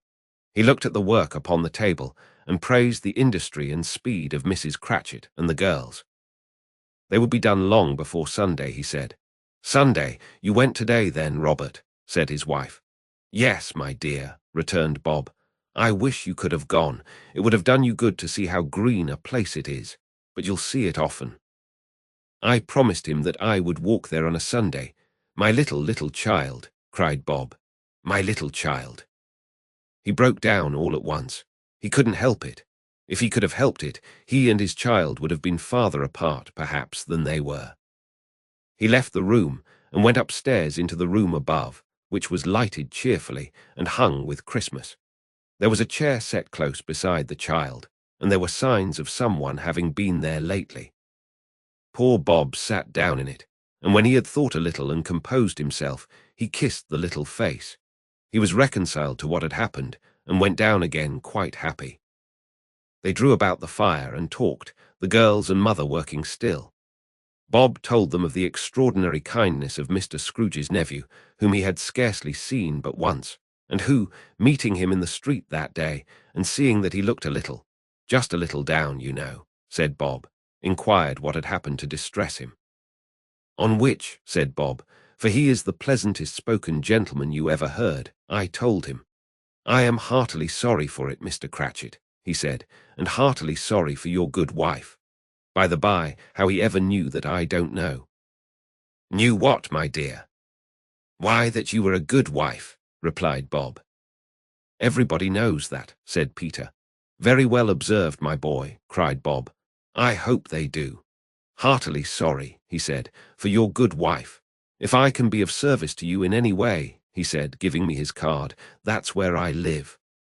Pray come to me." "Now it wasn't," cried Bob, for the sake of anything he might be able to do for us, so much as for his kind way, that this was quite delightful. It really seemed as if he had known our Tiny Tim, and felt with us. "I'm sure he's a good soul," said Mrs. Cratchit. "You would be sure of it, my dear," returned Bob, "if you saw and spoke to him. I shouldn't be at all surprised, mark what I say, if he got Peter a better situation." "Only hear that, Peter," said Mrs. Cratchit. "And then," cried one of the girls, "Peter will be keeping company with someone and setting up for himself." "Get along with you," retorted Peter, grinning. "It's just as likely as not," said Bob. "One of these days, though there's plenty of time for that, my dear. But however and whenever we part from one another, I am sure we shall none of us forget poor Tiny Tim, shall we, or this first parting that there was among us?" "Never, father," cried they all. "And I know," said Bob, "I know, my dears, that when we recollect how patient and how mild he was, although he was a little child, we shall not quarrel easily among ourselves, and forget poor Tiny Tim in doing it." "No, never, father," they all cried again. "I am very happy," said little Bob. "I am very happy." Mrs. Cratchit kissed him, his daughters kissed him, the two young Cratchits kissed him, and Peter and himself shook hands. "Spirit of Tiny Tim, thy childish essence was from God." "Spectre," said Scrooge, "something informs me that our parting moment is at hand. I know it, but I know not how. Tell me what man that was whom we saw lying dead." The ghost of Christmas yet to come conveyed him, as before, though at a different time, he thought. Indeed, there seemed no order in these latter visions, save that they were in the future, into the resorts of business men, but showed him not himself. Indeed, the spirit did not stay for anything, but went straight on, as to the end just now desired, until besought by Scrooge to tarry for a moment. "This court," said Scrooge, "through which we hurry now, is where my place of occupation is, and has been for a length of time. I see the house. Let me behold what I shall be in days to come." The spirit stopped. The hand was pointed elsewhere. "The house is yonder," Scrooge exclaimed. "Why do you point away?" The inexorable finger underwent no change. Scrooge hastened to the window of his office and looked in. It was an office still, but not his. The furniture was not the same, and the figure in the chair was not himself. The phantom pointed as before. He joined it once again, and wondering why and whither he had gone, accompanied it until they reached an iron gate. He paused to look round before entering. A churchyard. Here, then, the wretched man, whose name he had now to learn, lay underneath the ground. It was a worthy place, walled in by houses, overrun by grass and weeds, the growth of vegetation's death, not life, choked up with too much burying, fat with repleted appetite. A worthy place. The spirit stood among the grave and pointed down to one. He advanced towards it, trembling. The phantom was exactly as it had been, but he dreaded that he saw new meaning in its solemn shape. "Before I draw nearer to that stone to which you point," said Scrooge, "answer me one question. Are these the shadows of the things that will be, or are they shadows of the things that may be only?" Still the ghost pointed downward to the grave by which it stood. "Men's courses will foreshadow certain ends, to which, if persevered in, they must lead," said Scrooge. "But if the courses be departed from, the ends will change. Say it is thus with what you show me." The spirit was immovable as ever. Scrooge crept towards it, trembling as he went, and following the finger, read upon the stone of the neglected grave his own name, Ebenezer Scrooge. "Am I that man who lay upon the bed?" he cried upon his knees. The finger pointed from the grave to him, and back again. "No, spirit. Oh, no, no." The finger still was there. "Spirit," he cried, tight clutching at its robe, "hear me. I am not the man I was. I will not be the man I must have been but for this intercourse. Why show me this, if I am past all hope?" For the first time the hand appeared to shake. "Good spirit," he pursued, as down upon the ground he fell before it, "your nature intercedes for me and pities me. Assure me that I yet may change these shadows. You have shown me by an altered life." The kind hand trembled. "I will honor Christmas in my heart, and try to keep it all the year. I will live in the past, the present, and the future. The spirits of all three shall strive within me. I will not shut out the lessons that they teach. Oh, tell me I may sponge away the writing on this stone." In his agony, he caught the spectral hand. It sought to free itself, but he was strong in his entreaty and detained it. The spirit, stronger yet, repulsed him. Holding up his hands in a last prayer to have his fate reversed, he saw an alteration in the phantom's hood and dress. It shrunk, collapsed, and dwindled down into a bedpost. Stave 5, the end of it. Yes, and the bedpost was his own. The bed was his own, the room was his own. Best and happiest of all, the time before him was his own, to make amends in. "I will live in the past, the present, and the future," Scrooge repeated as he scrambled out of bed. "The spirits of all three shall strive within me. O Jacob Marley, heaven and the Christmas time be praised for this. I say it on my knees, old Jacob, on my knees." He was so fluttered and so glowing with his good intentions that his broken voice would scarcely answer to his call. He had been sobbing violently in his conflict with the spirit, and his face was wet with tears. "They are not torn down," cried Scrooge, folding one of his bed curtains in his arms. "They are not torn down, rings and all. They are here, I am here. The shadows of the things that would have been may be dispelled. They will be. I know they will." His hands were busy with his garments all this time, turning them inside out, putting them on upside down, tearing them, mislaying them, making them parties to every kind of extravagance. "I don't know what to do," cried Scrooge, laughing and crying in the same breath, and making a perfect Laocoon of himself with his stockings. I am as light as a feather, I am as happy as an angel, I am as merry as a schoolboy, I am as giddy as a drunken man. A Merry Christmas to everybody, a Happy New Year to all the world. Hallo here, whoop, hallo. He had frisked into the sitting room, and was now standing there, perfectly winded. There's the saucepan that the gruel was in, cried Scrooge, starting off again, and going round the fireplace. There's the door by which the ghost of Jacob Marley entered. There's the corner where the ghost of Christmas present sat. There's the window where I saw the wandering spirits. It's all right, it's all true, it all happened. Ha, ha, ha. Really, for a man who had been out of practice for so many years, it was a splendid laugh, a most illustrious laugh. The father of a long, long line of brilliant laughs. I don't know what day of the month it is, said Scrooge. I don't know how long I have been among the spirits. I don't know anything. I'm quite a baby. Never mind. I don't care. I'd rather be a baby. Hallo, whoop, hallo here. He was checked in his transports by the churches ringing out the lustiest peals he had ever heard. Clash, clash, hammer, ding, dong, bell, bell, dong, ding, hammer, clash, clash. Oh, glorious, glorious. Running to the window, he opened it and put out his head. No fog, no mist, clear, bright, jovial, stirring, cold, cold, piping for the blood to dance to, golden sunlight, heavenly sky, sweet fresh air. Merry bells. Oh, glorious, glorious. What's today? Cried Scrooge, calling downward to a boy in Sunday clothes, who perhaps had loitered in to look about him. Eh, returned the boy with all his might of wonder. What's today, my fine fellow? Said Scrooge. Today, replied the boy. Why, Christmas Day. It's Christmas Day, said Scrooge to himself. I haven't missed it. The spirits have done it all in one night. They can do anything they like. Of course they can. Of course they can. Hallo, my fine fellow. Hallo, returned the boy. Do you know the poulterers in the next street but one at the corner? Scrooge inquired. I should hope I did, replied the lad.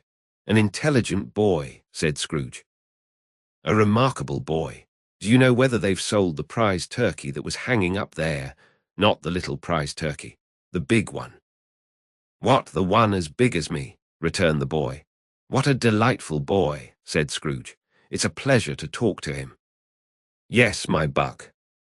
It's hanging there now, replied the boy. Is it? Said Scrooge. Go and buy it. Walker, exclaimed the boy. No, no, said Scrooge. I am in earnest. Go and buy it and tell 'em to bring it here, that I may give them the directions where to take it. Come back with the man, and I'll give you a shilling. Come back with him in less than 5 minutes, and I'll give you half a crown. The boy was off like a shot. He must have had a steady hand at a trigger who could have got a shot off half as fast. I'll send it to Bob Cratchit's, whispered Scrooge, rubbing his hands and splitting with a laugh. He shan't know who sends it. It's twice the size of Tiny Tim. Joe Miller never made such a joke as sending it to Bob's will be. The hand in which he wrote the address was not a steady one. But write it he did somehow, and went downstairs to open the street door, ready for the coming of the poulterer's man. As he stood there, waiting his arrival, the knocker caught his eye. I shall love it as long as I live, cried Scrooge, patting it with his hand. I scarcely ever looked at it before. What an honest expression it has in its face. It's a wonderful knocker. Here's the turkey. Hallo, whoop, how are you? Merry Christmas. It was a turkey. He never could have stood upon his legs, that bird. He would have snapped 'em short off in a minute, like sticks of sealing wax. Why, it's impossible to carry that to Camden Town, said Scrooge. You must have a cab. The chuckle with which he said this, and the chuckle with which he paid for the turkey, and the chuckle with which he paid for the cab, and the chuckle with which he recompensed the boy, were only to be exceeded by the chuckle with which he sat down breathless in his chair again, and chuckled till he cried. Shaving was not an easy task, for his hand continued to shake very much, and shaving requires attention, even when you don't dance while you are at it. But if he had cut the end of his nose off, he would have put a piece of sticking plaster over it, and been quite satisfied. He dressed himself all in his best, and at last got out into the streets. The people were by this time pouring forth, as he had seen them with the ghost of Christmas present. And walking with his hands behind him, Scrooge regarded everyone with a delighted smile. He looked so irresistibly pleasant, in a word, that 3 or 4 good-humoured fellows said, "Good morning, sir." "A Merry Christmas to you." And Scrooge said often afterwards that of all the blithe sounds he had ever heard, those were the blithest in his ears. He had not gone far when, coming on towards him, he beheld the portly gentleman who had walked into his counting-house the day before, and said, "Scrooge and Marley's, I believe." It sent a pang across his heart to think how this old gentleman would look upon him when they met. But he knew what path lay straight before him, and he took it. "My dear sir," said Scrooge, quickening his pace, and taking the old gentleman by both his hands, "how do you do? I hope you succeeded yesterday." "It was very kind of you. A Merry Christmas to you, sir." "Mr. Scrooge." "Yes," said Scrooge. "That is my name, and I fear it may not be pleasant to you. Allow me to ask your pardon, and will you have the goodness—" Here Scrooge whispered in his ear. "Lord bless me," cried the gentleman, as if his breath were taken away. "My dear Mr. Scrooge, are you serious?" "If you please," said Scrooge. "Not a farthing less. A great many back payments are included in it, I assure you. Will you do me that favour?" "My dear sir," said the other, shaking hands with him, "I don't know what to say to such munifi." "Don't say anything, please," retorted Scrooge. "Come and see me." "Will you come and see me?" "I will," cried the old gentleman, and it was clear he meant to do it. "Thank'ee," said Scrooge. "I am much obliged to you. I thank you 50 times. Bless you." He went to church, and walked about the streets, and watched the people hurrying to and fro, and patted the children on the head, and questioned beggars, and looked down into the kitchens of houses, and up to the windows, and found that everything could yield him pleasure. He had never dreamed that any walk, that anything, could give him so much happiness. In the afternoon he turned his steps towards his nephew's house. He passed the door a dozen times before he had the courage to go up and knock, but he made a dash and did it. "Is your master at home, my dear?" said Scrooge to the girl. "Nice girl, very." "Yes, sir." "Where is he, my love?" said Scrooge. "He's in the dining-room, sir, along with mistress. I'll show you upstairs, if you please." "Thank'ee, he knows me," said Scrooge, with his hand already on the dining-room lock. "I'll go in here, my dear." He turned it gently, and sidled his face in round the door. They were looking at the table, which was spread out in great array, for these young housekeepers are always nervous on such points, and like to see that everything is right. "Fred," said Scrooge. Dear heart alive, how his niece by marriage started.